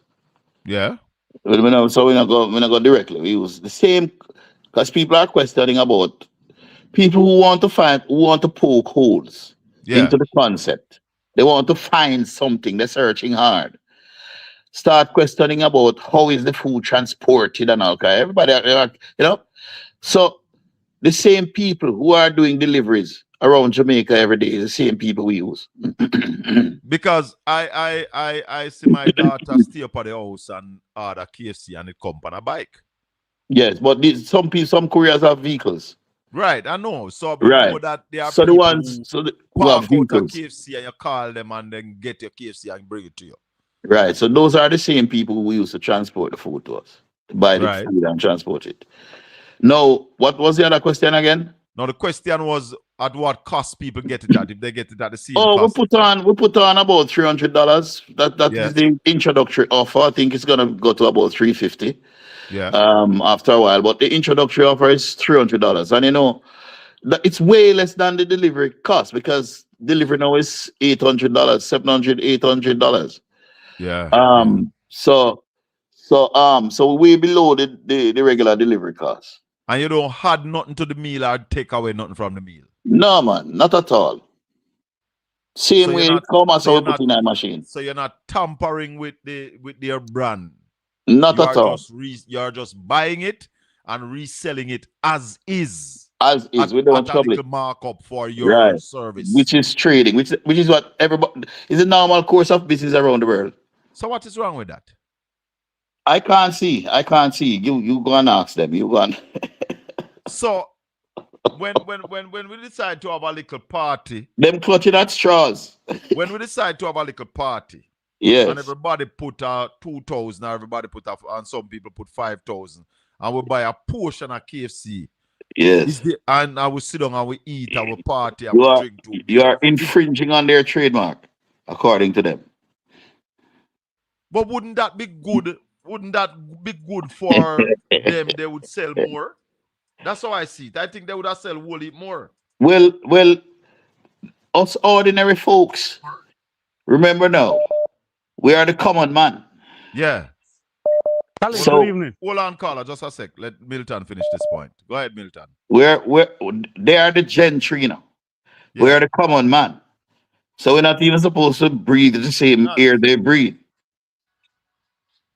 You just remember that. Remember that. I have a question for you. Go ahead, caller. Good evening, Colin. Good evening, Milton. Yeah, man. Yeah, sir. Now, I kind of forward from the neighboring parish, slightly to the west. Yeah. Next door neighbor, and my school had a big rivalry with Titchfield, but I got one blood. Yeah. Here what now? Well, we always beat you come from Portland and you're a businessman. We always look beat at 2 words here real quick before we give Milton the question. Commerce and business. Commerce and business, yes. Entrepreneurial attempts. Now, you would think that if I have a product, Colin, and I am located in a certain area where you and Milton have a business idea to move my products into that area, there would not be a problem for you and Milton buy it off of me wholesale and carry back or sell it, would it? No, then me I sell more. Thank you very much. Because you're not at my location. Do I need to ask another question then, Colin? I don't need to ask more question. Yeah. It's crazy. Me don't talk. Don't talk. Because as far as I'm concerned, if the man is looking at a venture where he can take an extra 500, 1,000 meals off of this product from these retailers or entities each day, isn't that more money, which will in turn cause more employment, more earnings, more everything in terms of moving the business forward, feeding the people in some remote areas where Colin can put a machine which they don't have a big building with overhead expenses to market this product? I don't know what it is. Maybe they just don't want to share the loot, brother.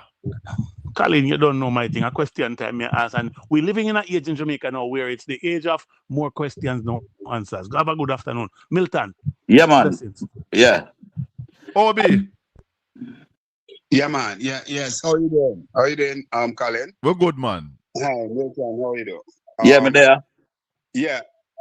Milton, I want to just say something. Just put something out there. Here is it. We in the 21st century, we are told that innovation is the thing that we're supposed to be focusing on. Aren't you quite flabbergasted that with your level of ingenuity, you had gone out there, you have done the research and you come with this idea, and rather than being encouraged in this new entrepreneurial venture, you are being fought or fight. You get in a fight as it's related to that. How you view that in Jamaica 2025?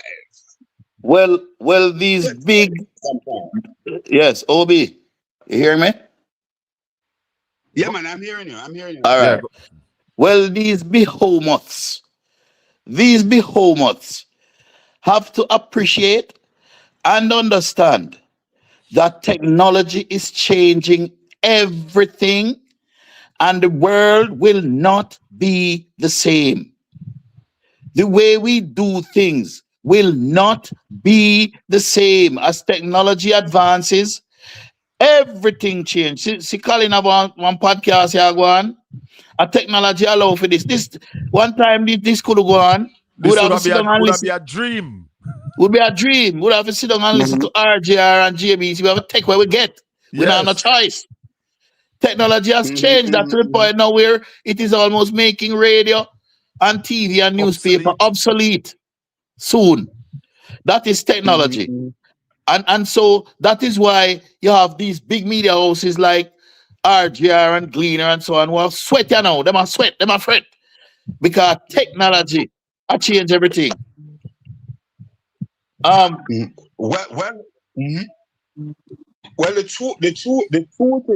the truth is that us in mainstream radio, as you know, I work with New Start 93 FM, and us in mainstream radio, we have, in order to be relevant, we have to basically adopt the whole concept of the technology. So all of us now, while doing the FM broadcast, we also accompany it with the technology for social media. So we have a YouTube channel. We do a TikTok live while we're on the radio. So all of those things. So in terms of what you talk about technology, certainly it's the way forward. And I heard Colin put something to you, Milton, about selling more, because I would think that this would be additional business for those people, and what you would be doing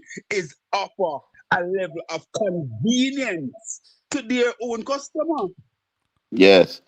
And the fact of the matter is that if I should get some franchisees and we are able to set up 200 machines throughout Jamaica, immediately their capacity double. Yeah, it can double them capacity. And it's not like they are serving the people adequately, because I go in a KFC whole heap of time and walk out. Right exactly. out, A lot of I people. am not joining that line. Exactly. Yeah. A lot of people. So this would help them to reach more people and they would have made more money. I don't know.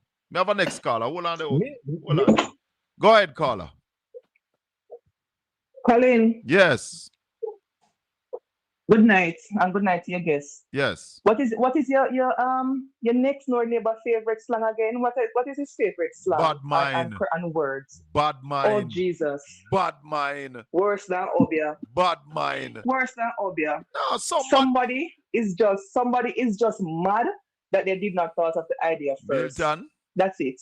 Brilliant idea. Somebody is just mad that they did not thought of the idea first, because he's capitalizing on something, on a market, on a space that they could have, but the ingenuity is not there, and they're just upset that somebody thought of it first. That's just it. This is just pure bad mind. 119. Them just never have the vision.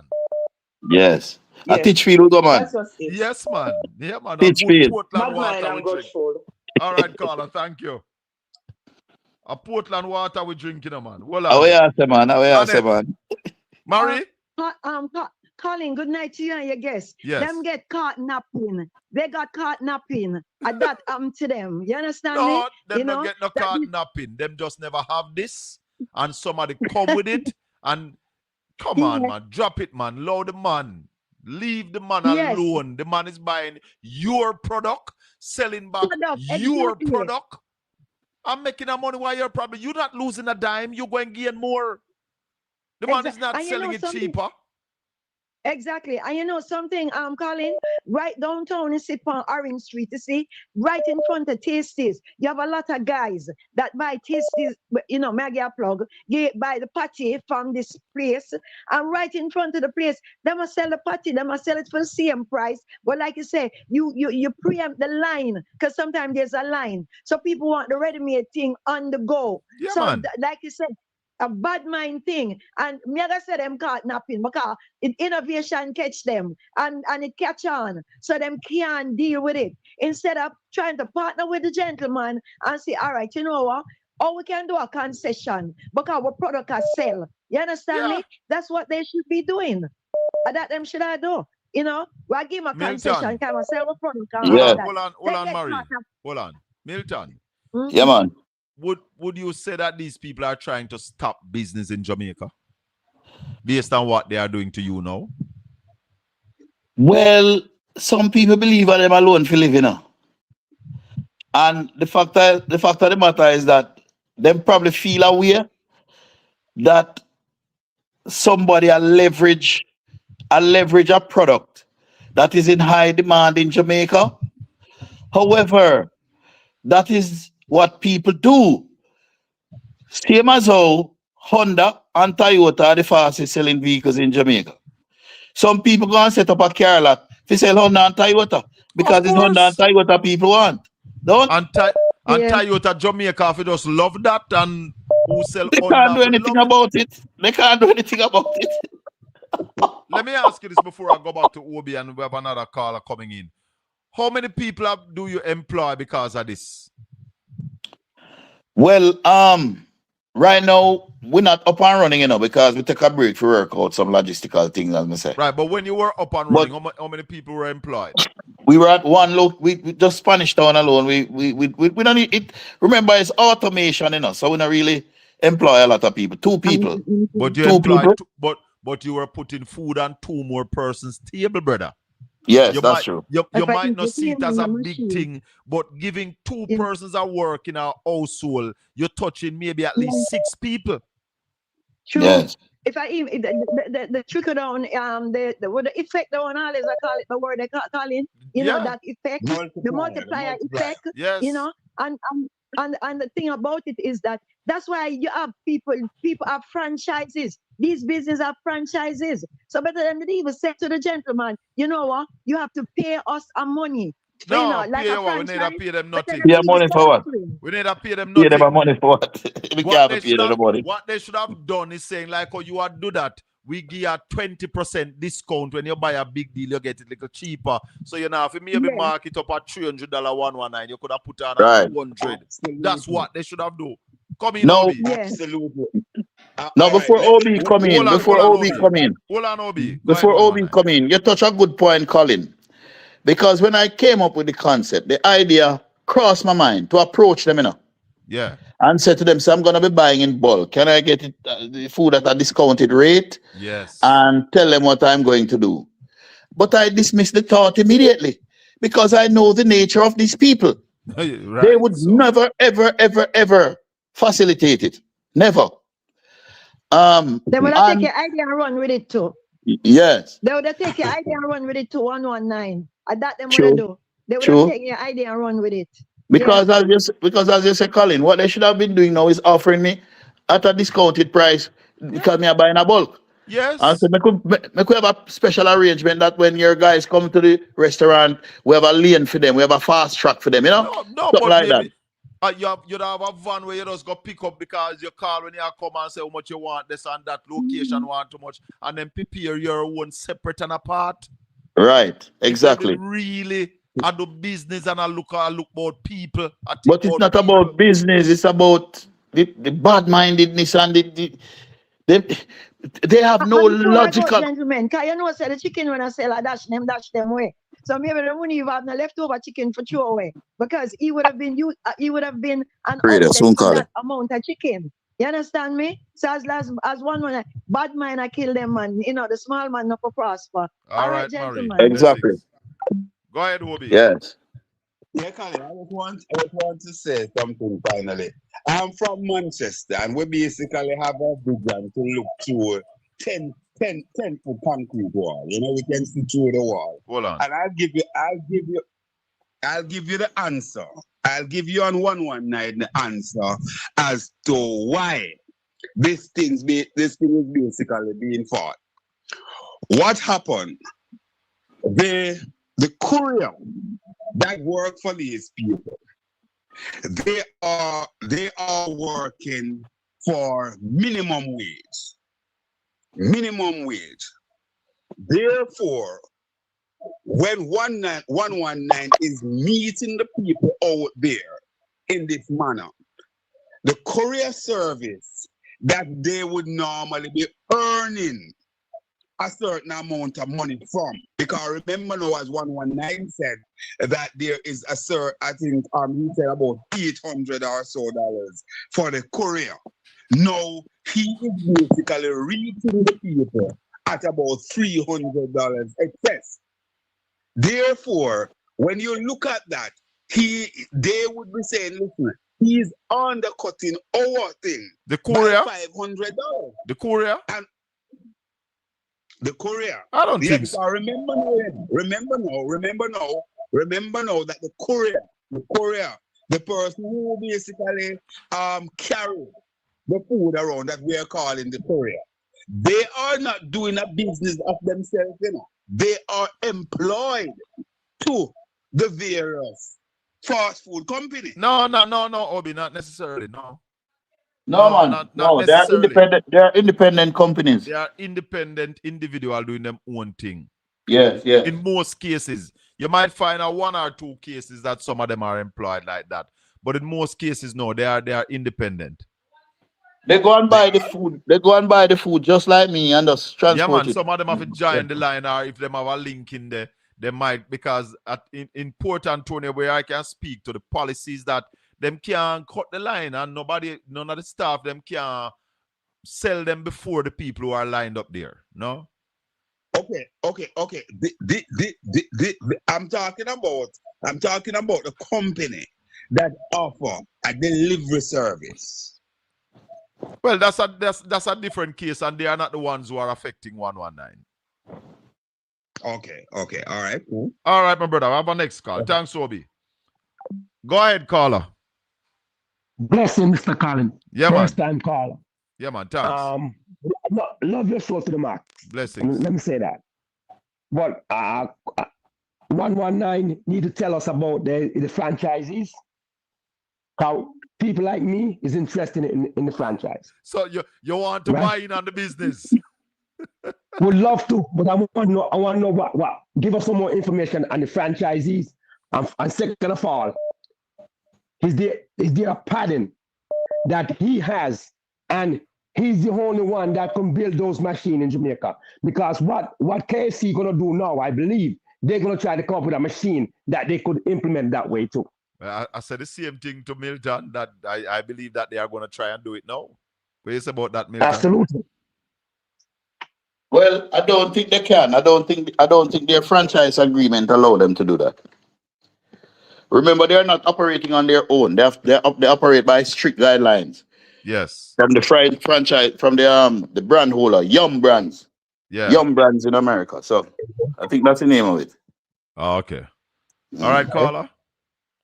Yeah. Right. But like I said, he needs to tell us more about. He needs to talk more about the franchisees part of the business. All right. So we allow him to speak to that aspect. Yes, please. Thank you. The man want to hear about franchising, brother. All right. So it's a very straightforward thing. Basically, we build the machine for you and supply you with the machine. The operating system and software remain our property, however. And we will effect any repairs, any technical support, we'll give that to you. And as anything, we don't want to eat into your gross or your Hold on, net. caller. And so we just charge a little pittance, a monthly thing, a little pittance, a little thing up front, and then a little pittance monthly. But with this issue, anybody from the government reach out to you 119 to find out, to even assist you to work through this and ensure that your business stand up and you can operate as a Jamaican, a law-abiding citizen, a tax-paying Jamaican, operating within the law? Anybody reach out to you? Well, our governments are not like that, you know. They're not like that. They don't identify talent and identify innovation and are proactive in a them way. You understand? You know that I forgot them foot begging. I mean, I depend that, yeah, man. But don't you think somebody like the Minister of Commerce, Industry and Commerce, don't you think that this is something that they should encourage? I mean, the innovation. I just love the innovation. I love the idea, because as you said in the beginning, that there was a space. There is a space for this, because a lot of people would eat more KFC if it was easier to access. And you are now making access easier, and instead of being encouraged, you are being stopped. Nobody reach out to you. No. We have a caller. Only the police who wanted to intimidate. Only the police. The only government agents that reach out to me. Call for 119. Go ahead, caller. Yes. Good evening, Colin. Colin from California. I just want to say it's a brilliant idea. I think the only other place I've seen it is in Japan, where you can go to like a machine like this, a kiosk, and get a warm or a hot meal from. Okay. You know what I mean? And I left a lengthy post on 119 post, you know, and I hope he saw it and actually read it, because my suggestion is that he go in and try to strike a meeting. Him and his team trying to strike up a meeting with these entities and see if you can work out like a licensing deal where you can become an authorized dealer, you know, because it may be that they want a small piece of the pie, or it may just mean that they want to randomly send and you know, like they check out your stuff and it's above board, you know, it heats the stuff the right temperature and they do everything that it's supposed to do, but they may want to just randomly send an inspector, you know, at one of these things, you know, across the nation, just to go inspect the food, make sure everything is on the up and up, just randomly. So I just think that if he go in and try to sit down with them and see if they can strike a deal, it's a brilliant idea. You know, it might work. Caller. Hold on, caller. Caller. Why would I need to do that? Why would you need to do that? Because it's to me, it's just good for business. And I'm gonna give you an example, right? Like for me, I run an electrical service company, right? But I sell items, you know, I'm an authorized dealer for many different, you know, like products. Like for example, the Tesla battery, Enphase batteries, solar, and stuff like that. Let me ask you a question, caller. Yeah. You said you run an electrical company, but suppose tomorrow morning you said you want to sell some Samsung phone. Do you have to get authorization from Samsung to sell these phones? Yes, you would have to get authorization from them. You would. You would be. Say again. Yeah, go ahead. You wouldn't have to get authorization. You can get authorization, but it is not a legal requirement for you to get authorization. You could have just go in a store, buy 20 Samsung phone and set up your shop and sell them. Nobody would come at you. Yes, you can do that, but then all the proprietary stuff would come down on you. It would behoove you to go in and do that. And then in the event one of your customers not like that. Hold on. Yeah. When a man set up a clothes store and he's gonna sell clothing, and he goes to America, Panama, or wherever, and buy the brands, is it a legal requirement that he has to get permission from these brands to sell these clothes? Well, it's It seems like you're talking about Jamaica. I'm not talking about Jamaica. Well, it's Jamaica this we are talking about. Yeah, what I'm telling him is how it could work. Right? That if you get authorization from them or you get a you will never let me tell you this. No, let's not waste time. KFC, Popeyes will never give you that authorization to go sell them product. But Jamaica law does not require you to get that authorization. Yes, Colin, they may not give you to just go sell it like that, but that's what I'm saying. They may want a piece of the pie because it's a brilliant idea. They may want to just buy out the whole thing. If you want a piece of pie, go beg it. Don't try and intimidate the man. Go beg a piece of the pie if you want it. Yeah, but they could work out a licensing deal where they license you to sell their product. No, they don't have that power. They can't do that. There's such a thing called a licensing deal, you know? Yeah, but let me say this to you, where Carla. you can license a person product. Let me say this. And 119 spoke to it earlier, that it is in the law that you can trade like that. You understand? It's not. Yes, it's not. It may be. It's legal. I understand that it may be legal, but is it ethical? That's another thing. No, you're not breaking any ethics because where you break ethics now, if you undersell them, let's say you buy it for them for $2,000 and you are selling it for $1,500, which it couldn't profit you because you're in the business to make a profit. If you change the box, let's say you buy the chicken and you put on a box now and put on the box 119 chicken. And when you check it out at KFC night, that would be a breach of the copyright law and that would be a breach of tampering with their brand. The fact that 119 has not taken anything from it or had anything to the chicken, selling it in the same box, so him now disguise it and say, I know KFC, he must sell it as KFC. Add a little markup to it for his services. There's nothing illegal about it, and him no need to beg them nothing. Exactly. Why me need to go to them? Go to them, go do what? When me I go to them, go for? Me I look friend? A business me I do. Me not looking no friend. I'm doing business. I'm not looking friend. And hold on, Carla. Hold on, Carla. In Jamaica, tasty patty people buy it right everywhere. People at Portland go town go buy tasty patty and come back and sell it as tasty patty. Them not tell us you're not tasty. Them buy juicy patty and sell it as juicy patty. Them buy mothers and sell it as mothers. As the man from Spanish Town from the Health Authority say, we've been doing this in Jamaica from time immemorial. All right. Let me ask you a question, Colin, because I'm not totally disagreeing with everything in a Colin. I agree with the thing. I think it's brilliant, and I want to cheer him on as well. I'm just saying, like, say, for example, I go there now. I go to the kiosk and I buy some KFC or some Popeyes or whatever the case may be.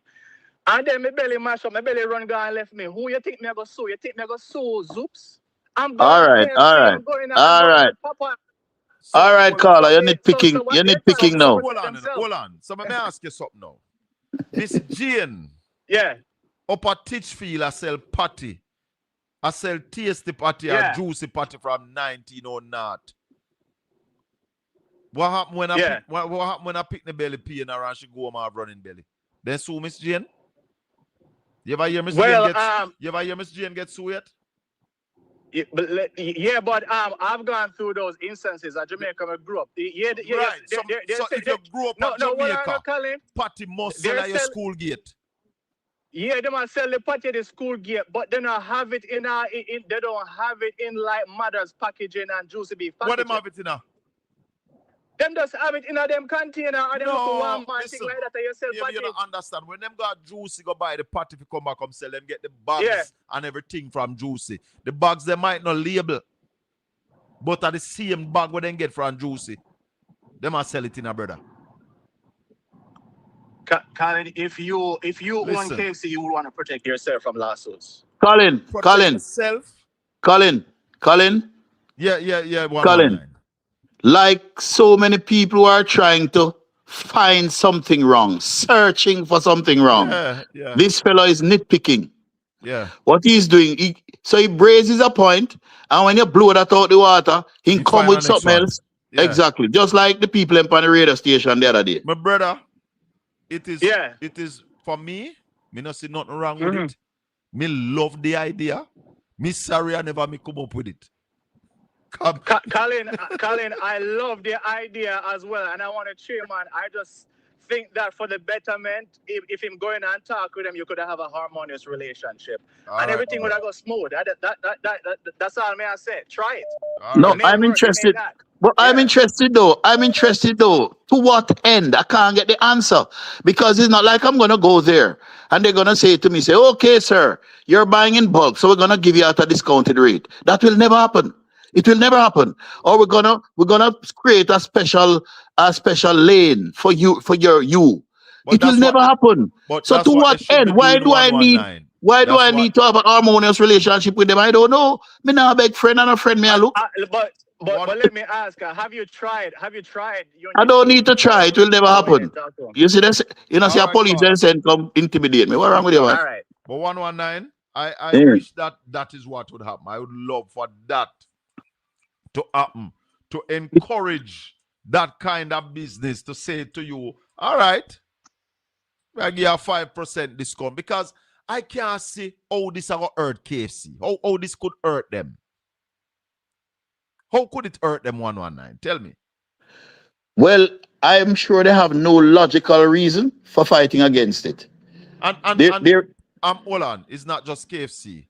He said he puts Popeye in the machine, Island Grill in the machine, and he's intending on putting other stuff in the machine. Is that so? That is so. Quite so. Right. So me not see how that could have hurt nobody. Well, maybe what you need to do, 119, is get to the party companies, because them no mind.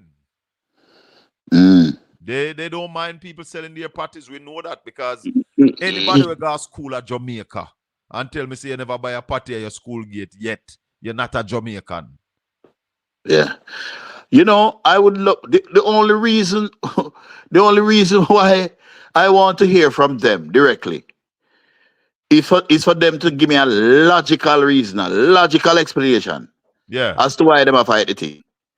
All right. And not the nitpicking about food safety, and all of a sudden food safety become this big concern. Because if that is the concern, anybody can check the machine.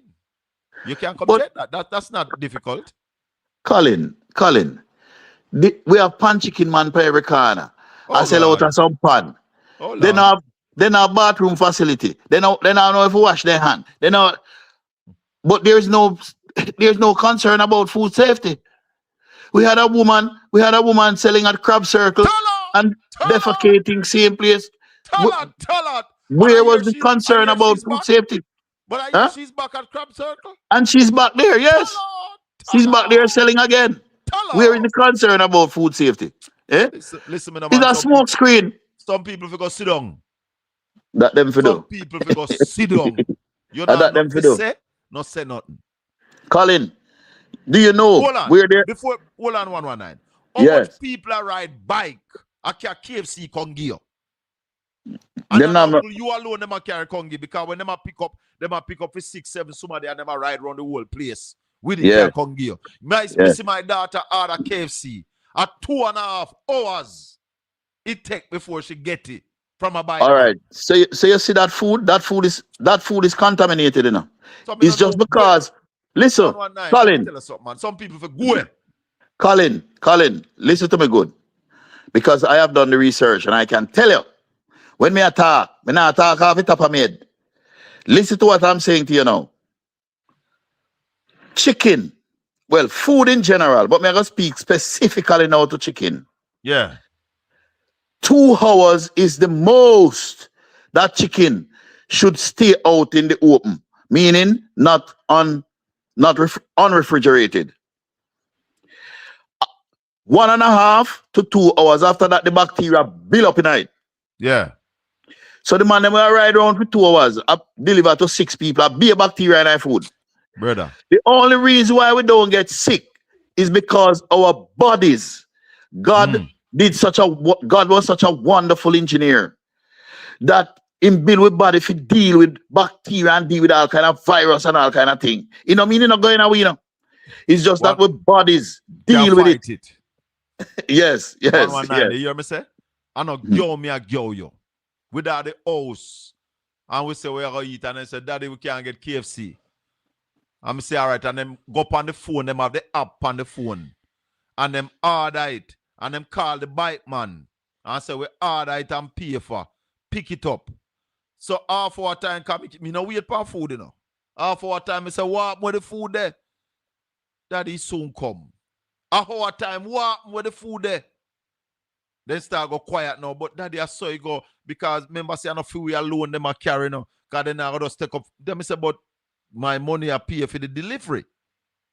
2.5 hours before the chicken come. Who want talk about that? Exactly. Some people Exactly. go sit down. I'm gonna take one more call for that. Definitely. Let me let you go here, sir. Go ahead, All Carl. right. Evening, Colin. Evening 119. Yeah, man. Bless Listen, up. so 2 things. Make sure so you and buy them one purchase off your inventory. And the next thing, make sure you pattern your inventory. You understand me? Yeah, man. Where hear you. 119 I hear you. Yeah, man. Make sure so you pattern your inventory and make sure say and a purchase someone purchase where you invent from you that them can do it for themselves. And you don't sell out your franchise. Yeah, man. Bless up. Respect. All right. All right, 119. Where do you go from here now with this idea? Well, you know, as I said earlier, Colin, what we want to do is to really, because the problem exists throughout Jamaica. The problem is not an isolated problem. Yes. And so for this to be a solution, it has to be effective and widespread. Yes. And so, you know, in order to carry this forward, me broke like a dog. Me not no money. Me name have 0.0000000. You understand? Yeah. So we need 2 things. We need the franchisees to come in. Yes. And also equity partners we're looking for.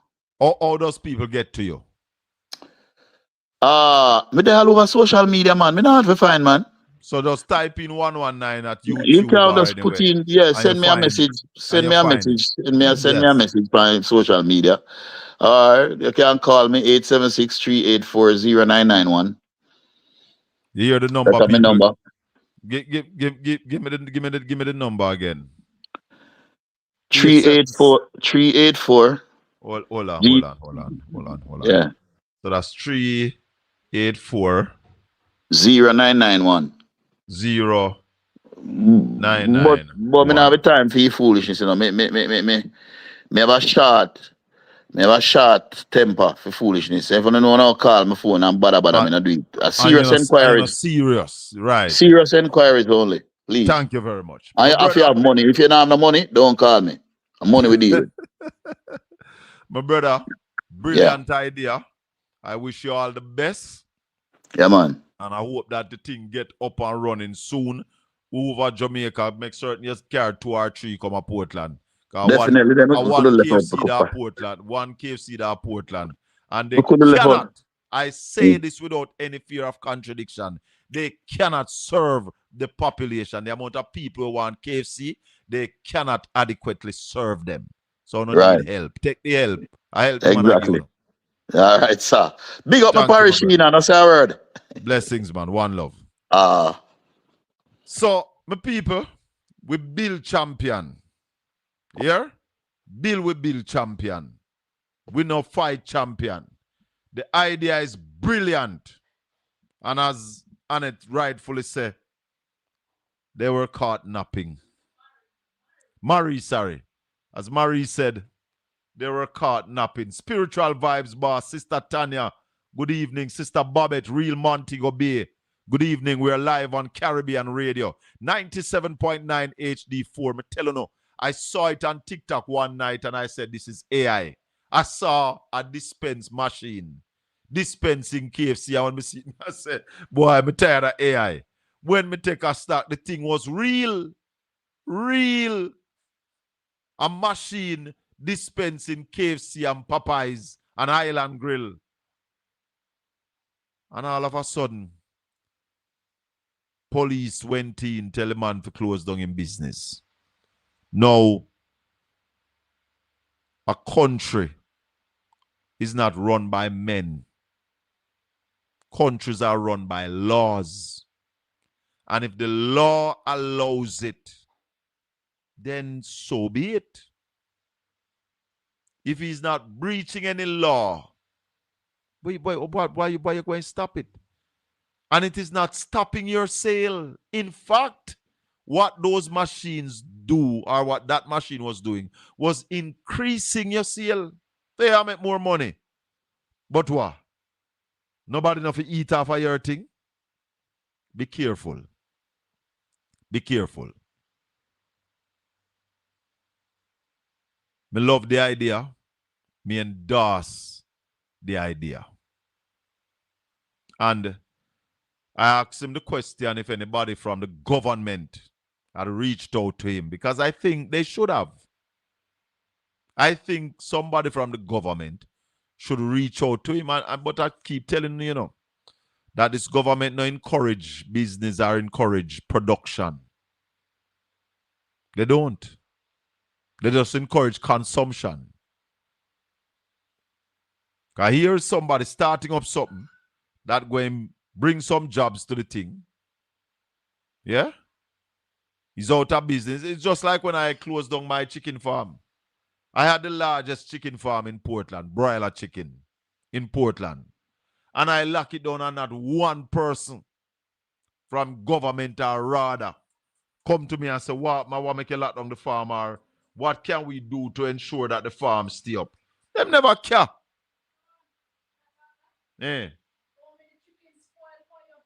And them never look for me. Colin, good night. Hold on, caller. In a COVID, me lose 15,000 pounds of chicken. And yeah, man, it looked like they were happy. Go ahead, my lady. Yes, Mr. Colin, good night. Good night and welcome. Jamaica really isn't going anywhere. Please, you have to my throat and so on, so my voice is kind of low. Yeah, man. Climate here. Anyway, yes, Jamaica ain't going nowhere, with growth, because this is something new to introduce to the economy. Yes. Right? What they could have done, KFC could have done, is that they enter with him into some kind of agreement and sell him the chicken at a price that he can make something and sell back. And then it would be good investment, and it would be good for them too, because they would be selling perhaps at a faster rate through him. I think so. Because yes, of course it would. But you see us, we just don't like to see each other strive. We're coming like the crab in the barrel. So you're trying to go up and pull you down. Yeah, man. There's other franchise in Jamaica that he can look to. Well, it's not just KFC alone that carrying it. He was carrying quite a number of others and planning to carry more. So right, I don't see if you have a concern that maybe you are saying that then the food could be compromised. Check it out. Right. Check it out. So listen, if you check do it this, out, yes. we have to inspect this machine here to ensure that the quality of our food is not compromised. And you do that. Right, because they're a franchise and they wouldn't want to lose their franchise. Right, so you don't check lock down the all the business. pros and the cons. Yeah, but that's what they ought to do. Yes, it's a brilliant idea. You see, I love it. Here, you come up with ideas and all of that and so on. Oh, I love the idea, caller. You gone? All right, thank you. Me not ashamed to tell a man, say, when me find out say it real, me I say, yo, when me did dep on that one day. Yeah. Bad. These things must be encouraged, our creativity. That's creative juice flowing there. You look and you see it and you say, yo, Something needed there, so. Because as I keep telling you, I live in a little town called Port Antonio. And when you drive past that fast food place, and when you look in there, you wonder if the people are not cook. You imagine now if that machine did there on 3 or 4 places at Port Antonio, but I'm producer. Eh? Maybe when I eat too much KFC. Lord God. Please tell Dayton to clear his name with the hospital scandal. What hospital scandal one UK? Let me tell you something, you know. No, follow a labor right blogger them, you know. The labor right blogger them now have nothing to talk but tell lie, you know. They just get up and lie.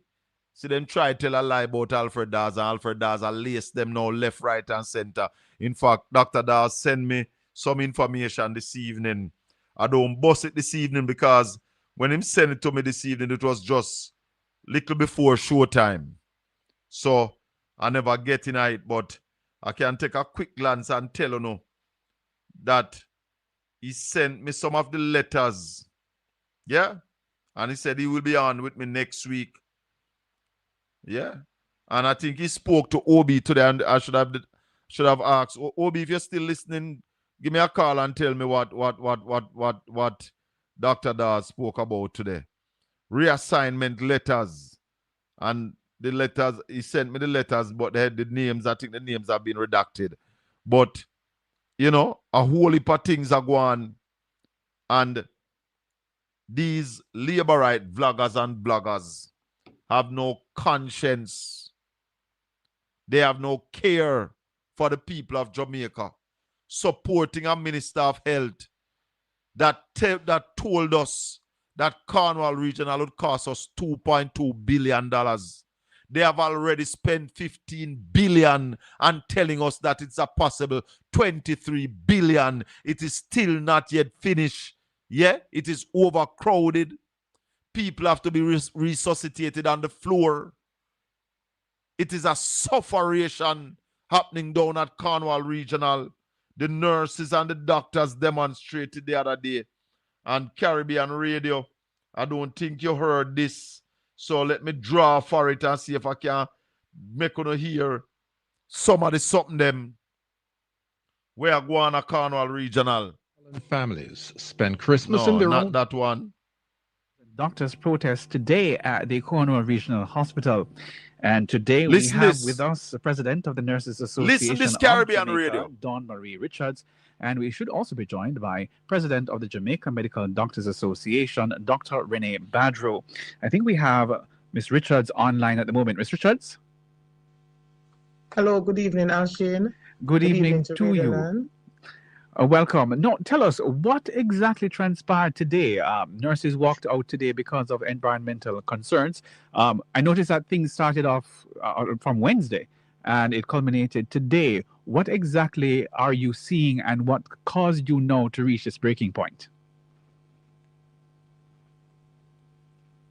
All right, so what started on Wednesday was some action by our nurses assigned to the accident.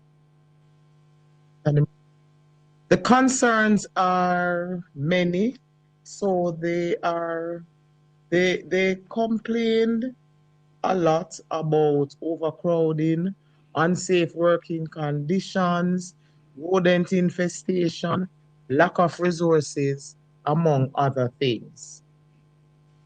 Mm-hmm. The culmination today, I would attribute to the fact that persons were just tired and fed up of the non-action by them, others to seek to remedy the situation. And one of the challenges is that every time something happens, any department, it is the nurses that get blamed, even when they have no control over the situation. Mm-hmm. So what exactly is it that the standards are not being met? The environmental standards, the space is inadequate?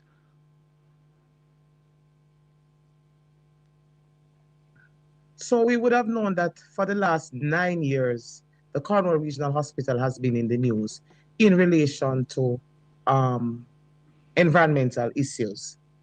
There have been attempts to sort the environmental issues out, but these have led to closure of main areas at this facility. Because of the closures, they have sought to remedy the situation by utilizing alternate spaces. But since it was A&E that the incident occurred today, I'm going to talk about the A&E department. The A&E department for Cornwall Regional Hospital is now being housed at the Mount Salem Health Center, which is on the compound of the same Cornwall Regional facility. That facility was retrofitted, is not the best word, but I'm going to use it to accommodate the A&E, which is under repairs based on the environmental issues. That facility would have been able to facilitate 39 to 40 persons, patients. This morning, there were 115 patients in that place. That cannot be a human situation. And the nurses continue to work, and it is not just today. These situations have been happening prior to today. They have been happening prior to Melissa. So it's not a matter of something new. And we don't see anything happening. Nothing is happening to alleviate the problems.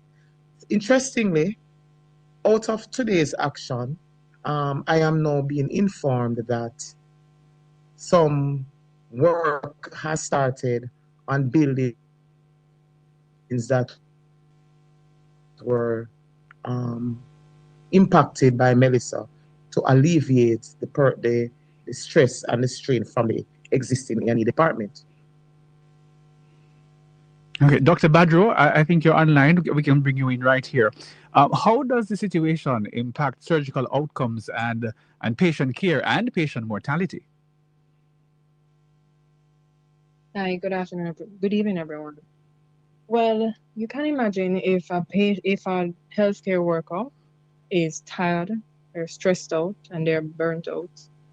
What we have in a situation that can be a nest for medical legal disasters. If you have a doctor who is seeing you and the doctor is tired, when you're tired, sometimes your judgment is impaired.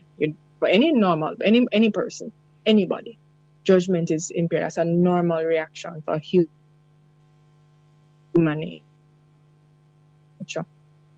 Now, with the almost tripling of the amount of persons or patients that can be accommodated, and the doctors that are there, and nurses that are there, and the staff that is there, we run the risk of possibilities that are not, that are not favorable to our patients. And for that reason, we have joined the nurses and agreed with them that this cannot continue. The hazards that exist, fire, biological hazards that exist, cannot continue. Patients being resuscitated on the ground or given CPR on the ground or on tabletop, wherever they can find, cannot continue.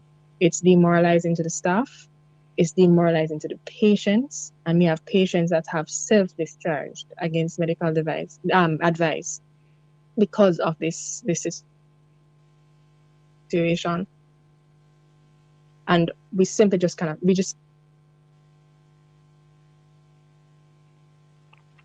Right, I think we lost her a while ago, but she's muted.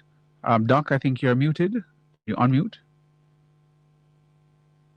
Yes. Right. So we are just saying that it simply cannot continue. It affects negatively the patients in the accident and emergency departments, and it affects not only to be honest, as Nurse Richard said, that the Cornwall has been in a very bad state from before. It's just that now the hurricane has arrived and destroyed Jamaica, the western side of Jamaica. Situations that have been exacerbated. So our simple word is this: that it cannot continue.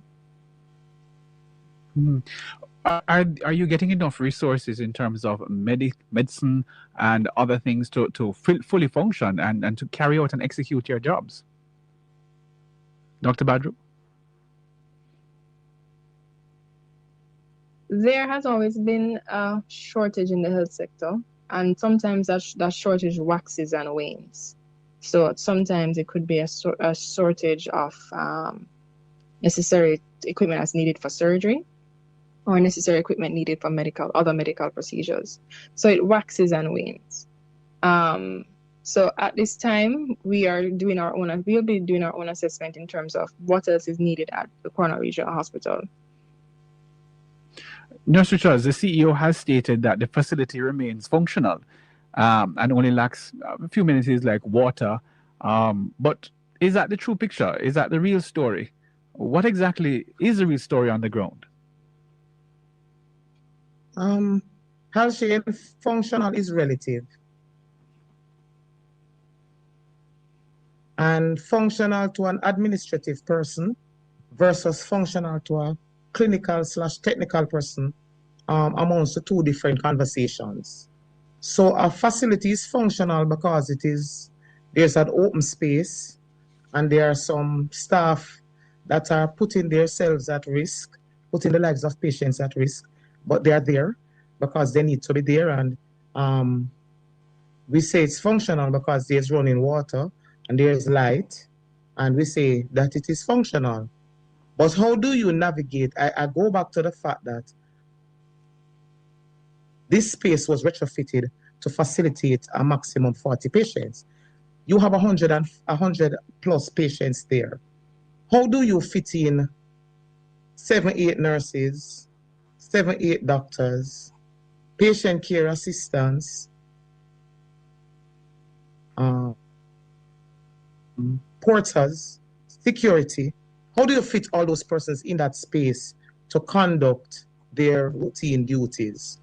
I go to the simple taking of vital signs, where we check your temperature, your pulse, your blood pressure, right? How do we stand? You're not able to reach the patient directly. So you're stretching over one patient to reach to another patient to get their vital signs. We were taught in school to maintain privacy. That's a basic thing that we're taught to do because you want to maintain the dignity of people. We have people sitting on chairs for 3-4 days. They're not going to get better. They're going to get worse. And I hear that. They come in for one thing and they are going to end up with other things because of the condition of the area.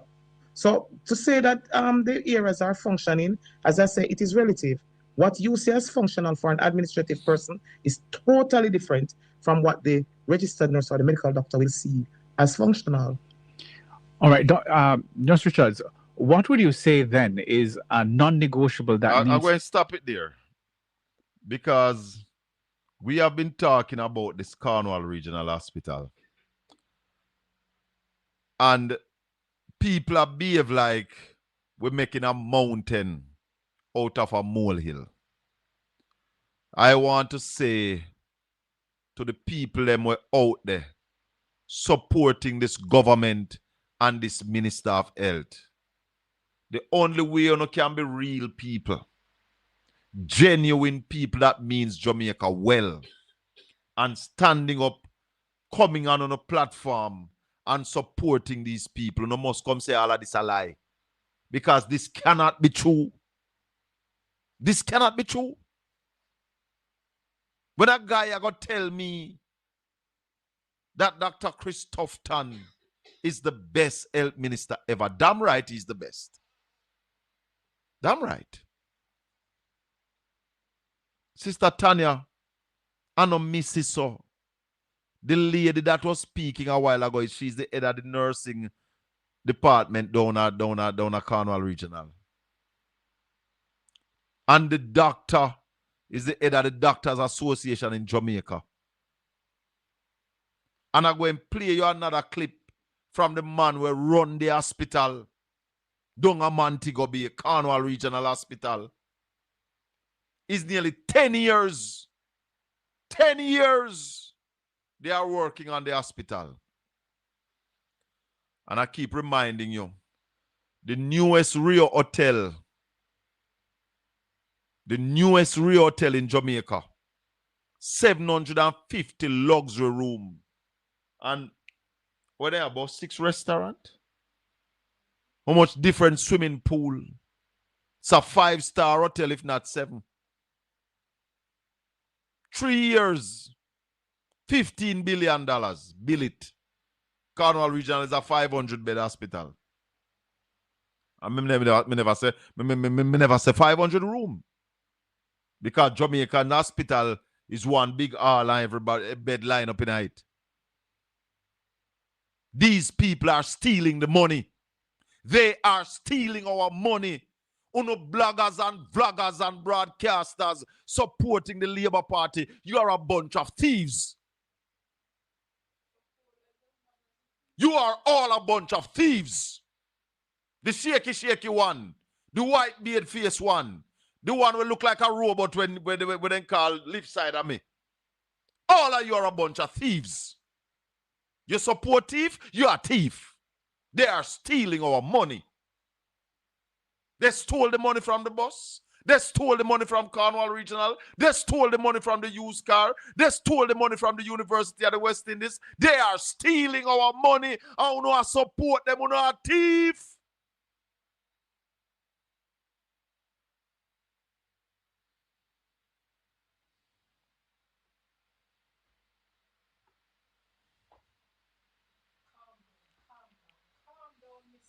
I want to comp on social media. And some of them are idiots, you know.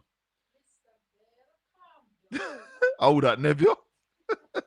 No, because, listen, man. See where Ruel Reid not pleading innocent in the court, you know. They are trying to stop the case. Ruel Reid trying to stop the case. They're trying to mash up the Integrity Commission. No. When I see these people who come on social media, claim that them are somebody and them attack. Wanna come and talk about? Eh? Uno stealing with money. Yes, Carla. How you do, sir? You know, sister, me just not good. Boy, I mean, know it, you know. It's a lot of us. I wanna watch But guess them. what? Uno go up on them platform and I watch them. Uno fi tap watch them. Me know what's none of them, you know. I know me I talk to do. I hope you Me don't know watch what's idiots, you know. Not even confused station. If my husband turn off that, me turn it on, me tell him turn it off. Me get mad. Me know what's the idiots them. And you know the problem why so many people are comfortable with Andrew and Shikini business. They know that they get get money to vote, right? So they wait on that. And a lot of Jamaicans have lost their integrity if they don't have any. And those who are in parliament and those who are in the higher echelon of society, they are benefiting and just allow who to thief, who to take whatever they want. That's what Jamaica is running, Banana Republic. Banana Republic, Carla. Banana Republic. It's a set of thieves. Stealing from children. Stealing from children. And then Ruel Reid walking around at labor right events talking about third term loading after they steal from the children. He said 4-term loading. Dirty, worthless, nasty bastard. I hope he doesn't have children. I can't stop read Peter Bunting. You know. Peter Bunting says shame tree don't grow at Belmont Road. And that is true. And then with all this happening, you know, you still have people come on social media nightly supporting this. What kind of people? Because they are getting money. They are being paid, you know, it's a syndicate of them. Jesus Christ. You see, all that money Andrew Holness is amassing. You think he's just amassing and not even spending the money on the people who are trying to survive the hurricane. I have been saying to you all that little after the hurricane, the government have $115 billion. You're not surprised or nobody not challenge me and say Shaka tell lie. You're never surprised. $115 billion the man them stood up on while people don't have West asleep out the door. Like lower class animal. But Colin, sometime ago, you know. Go ahead, Carla. May I listen to you? Where's the caller? God Pickney? God Pickney? Yeah. Yeah, go ahead, man. Wait a say. I'm hearing you. Yeah, man. I'm saying some time ago, Cliff, you said that the government was sitting on a mountain of cash. And that's why his bills have to be paid. And that's why they are the mouthpiece for the government. Let me tell you something. It's not going to be better. It's going to be worse. Look what is happening in the Ministry of Health, in education, in agriculture. You see anybody being fired or sent on leave or anything like that? No, sir. No. Not going to happen under Andrew Williams' government. They are a set of thieves. All right, caller. Yeah, man. Bless up yourself. Go and burn the fire. Yeah, man. I tell you no, long time from the hurricane, and you have people who come out and claim that them are somebody. Them are somebody defending the government, saying that the government now have no money. Listen to this, Caribbean Radio. I am going to play you a clip, Caribbean Radio. This clip is 2 minutes and 41 seconds. I want you to listen to the Prime Minister of Jamaica telling you that days, just days, not weeks, days after the hurricane, the government had $662 million at their disposal. And to date, ask them how much of that them spend to date with the people suffering. You have a crisis, a Category 5 hurricane, ravaged 5 parish of your country, and the parliament took leave. Parliamentarians went to party.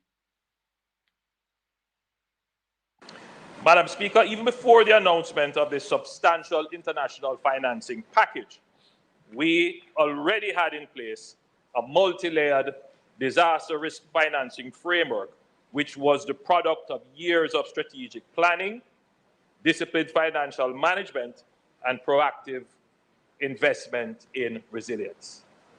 This framework enabled rapid early response and the immediate mobilization of liquidity to meet the most urgent needs following Hurricane Melissa within days. Jamaica activated several instruments across our risk financing architecture. We had approximately Jamaican 5.3 billion in the contingencies fund and 1 billion in the National Natural Disaster Reserve Fund. We received US 91 million from the Caribbean Catastrophe Risk Insurance Facility, CRIF, one of the largest payouts ever made in the region. And then we had the US $150 million under the catastrophe bond, triggered immediately based upon parametric thresholds. In addition, we had US $285 million available through the IDB's contingent credit facility for rapid liquidity support, which was upsized to $300 million, and US $42 million scalable to US $84 million available on request under the World Bank's catastrophe deferred drawdown option. Madam Speaker, this totals approximately US $662 million in liquidity that was available almost immediately following the hurricane. This is the very definition of planning, preparedness, and responsible governance. You hear the man say? It was available almost immediately after the hurricane. I see some chaka crap. I want to call them some sitting, you see? Government now no money. I'll never come here and say government now no money. $662 million. You don't know how much money that? Let me tell you now. It is about $106 billion.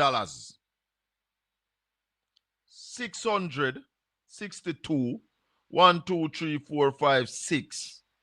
Multiply by $160 at the time. 105 million, 105 billion with a B, 902 million. So call it 106 billion. That not include the donations and gifts. Yeah? I know Mrs. So, the Prime Minister of Jamaica. A long time I have it, you know. And I said, me I wait for somebody to challenge me. Cause say me I spread misinformation. But I tell you, Brother Gary, that nothing where you hear we talk on this program here cannot be challenged. One truth, never two. And when I look no balance, we are God-fearing people, Brother Gary. And we say the truth shall set us free. Me not talk politics, Brother Gary. Me not talk governance. And if you are governing the country, you must govern the country for the people of the country, not for your selfish ideals, not for the Jamaica Labour Party, not for the People's National Party, but for the people of Jamaica. All the people. People get licked from hurricane. And not just PNP people get licked. And not just GLP people get licked. Everybody down there. There are communities where every house flattened. The government of Jamaica could have put back roof over everybody's head before Christmas. But you know, some people not great. Because if Andrew did do that, people that classify him as great. Andrew, you missed the ball, brother. You missed the ball. Because you don't have on big man trousers. If you did have on big man trousers, my Prime Minister, you'd have listened to people like me. You'd have listened to people like Ralston Iman, who will be, even Andre Stevens, where did in your corner. If you did listen to we, you'd have done something that could be classified as great. Those fools who are talking about people not have title for land. So what? So what? The government of Jamaica have the most land. So all Andrew needed to do was say, where is the nice piece of government land? Build 5,000 house upon this in a Westmoreland. Build 6,000 upon this in a St. James. Build 8,000 upon that piece here in a St. Elizabeth. And take the people out of them sufferation. But you sit down with the people's money and allow the people to suffer.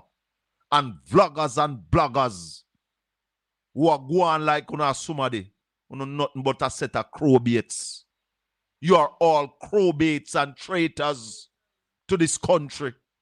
Malcolm X said, any man that chose his weight behind a political party, and that political party controls 2/3 of the government, and failed to deliver on their promise, and you continue to support that party, you're not just an invalid, but you're a traitor to your country. You know, all no love people. I want to play one more clip for the Caribbean radio. I will if a clip could have played for the Caribbean radio, but I want to go back to Cornwall Regional Hospital. This administration said that they have spent the most money on health in the history of Jamaica. And it's not a lie. They have spent the most money, I don't know if it's on health. But they have spent the most money. That is a fact. But look at the result for the money. Listen again. This clip, you know, of the SMO, the senior medical officer thing for Cornwall Regional. And it have the doctor. Listen it. Coordinator at the West. Clinical coordinator at the Western Regional Health Authority, Dr. Delroy Frey, has raised concern over the slow pace of government policies regarding work on Cornwall Regional Hospital. Dr. Frey says it took a work stoppage by nurses and doctors at the institution for work to commence to ease the overcrowding at the facility. Dr. Frey says At present, there are 289 patients being housed at the hospital, with close to 80 persons consistently awaiting bed space in the accident and emergency department. He says patient care needs to be prioritized. There are so many workmen in place on the wards looking at Block C, 7th floor, the delivery suite, the 4th floor, where we had constricted in bed space, working hard to get it. The question I am going to tell you, because I can't answer this, why couldn't we get that done before? We couldn't get that done before because of the policies that government have in place in order to get work done, and those things have to change because it's affecting how we do care for our patient. It's affecting it. Clinical coordinator at the Western Regional Health Authority, Dr. Delroy Frey. He was speaking yesterday on Beyond the Headlines. President of the Jamaica Medical Doctors Association, JMDA, Dr. Renee Badro, says issues at the Cornwall Regional Hospital will not be addressed with the promised temporary fix by the government. Doctors joined nurses from the A&E department last Friday in protest over the poor working conditions. They argued that the department is bursting at the seams with over twice the number of patients that can be comfortably treated. Dr. Badro says Hurricane Melissa further compounded a number of issues at the hospital. She says the completion of the hospital is urgently needed to address growing concerns about overcrowding on wards at the facility.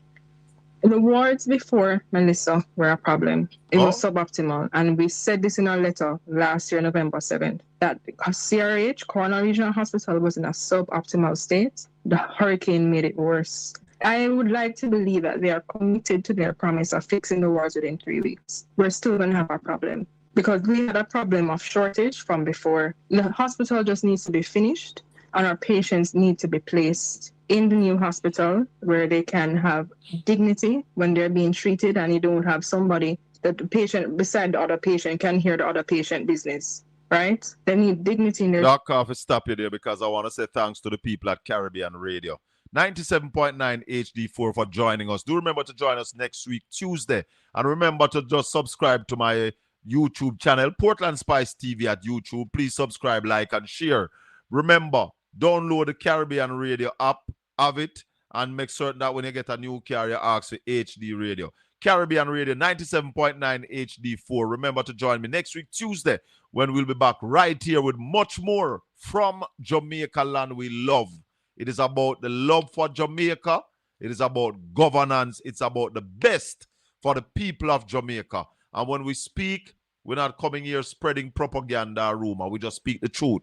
Whatever it is, we commentate on it and we bring it to the fore and let the people know what is happening in Jamaica.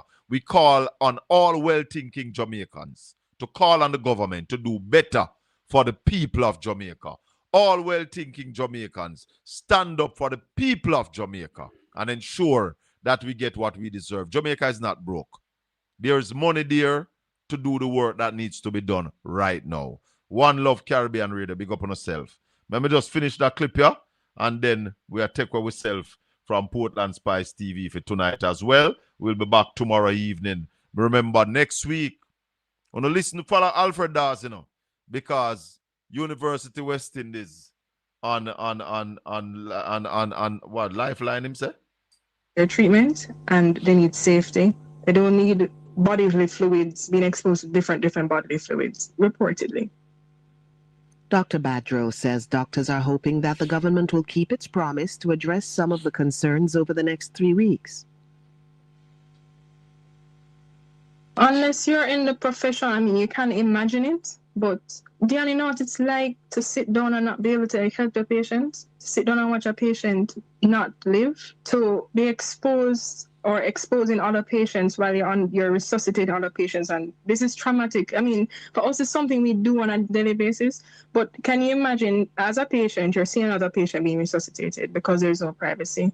Our doctors have had to resuscitate patients on tables, reportedly, or if tables are not there on the ground. I'm hearing reports of patients stepping over other dead patients' bodies. I hear reports of they can't move the blood pressure machine because everything just chuck up together. It's frustrating, and it takes a psychological toll on you when you're someone that takes pride in your job and you love what you do.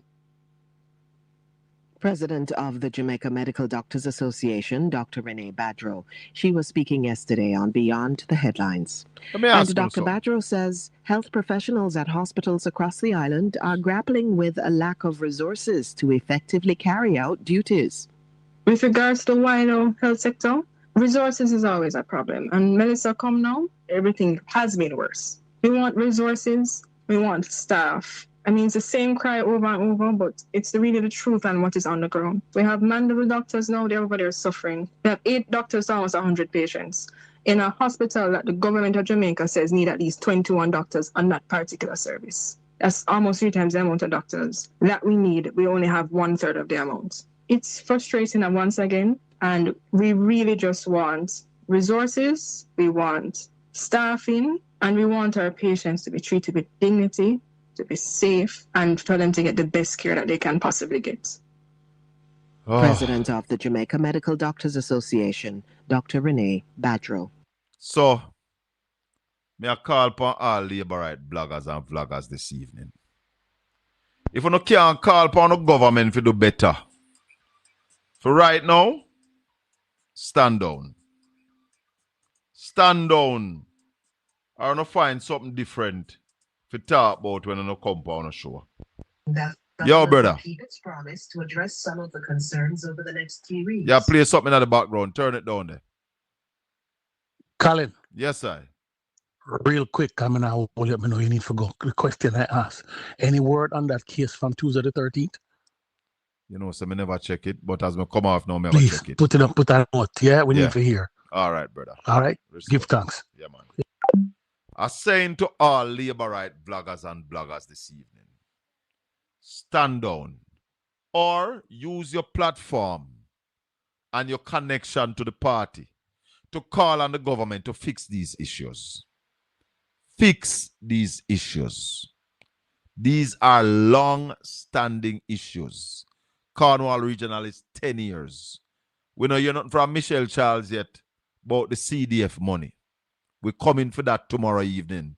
So tell Michelle Charles that tomorrow evening we're coming for the CDF money. Yeah? Tell her we're coming for the CDF money. You idiots. You idiots out there supporting all this skullduggery and this ripping, robbing, and grabbing of the Jamaican purse. If you don't have nothing else to talk about, stand down. Stand down. Find a heart in ourselves and realize that what is happening in Jamaica cannot continue. And we need to fix all of them things there. This has been the Colin Bell Show for yet another Tuesday.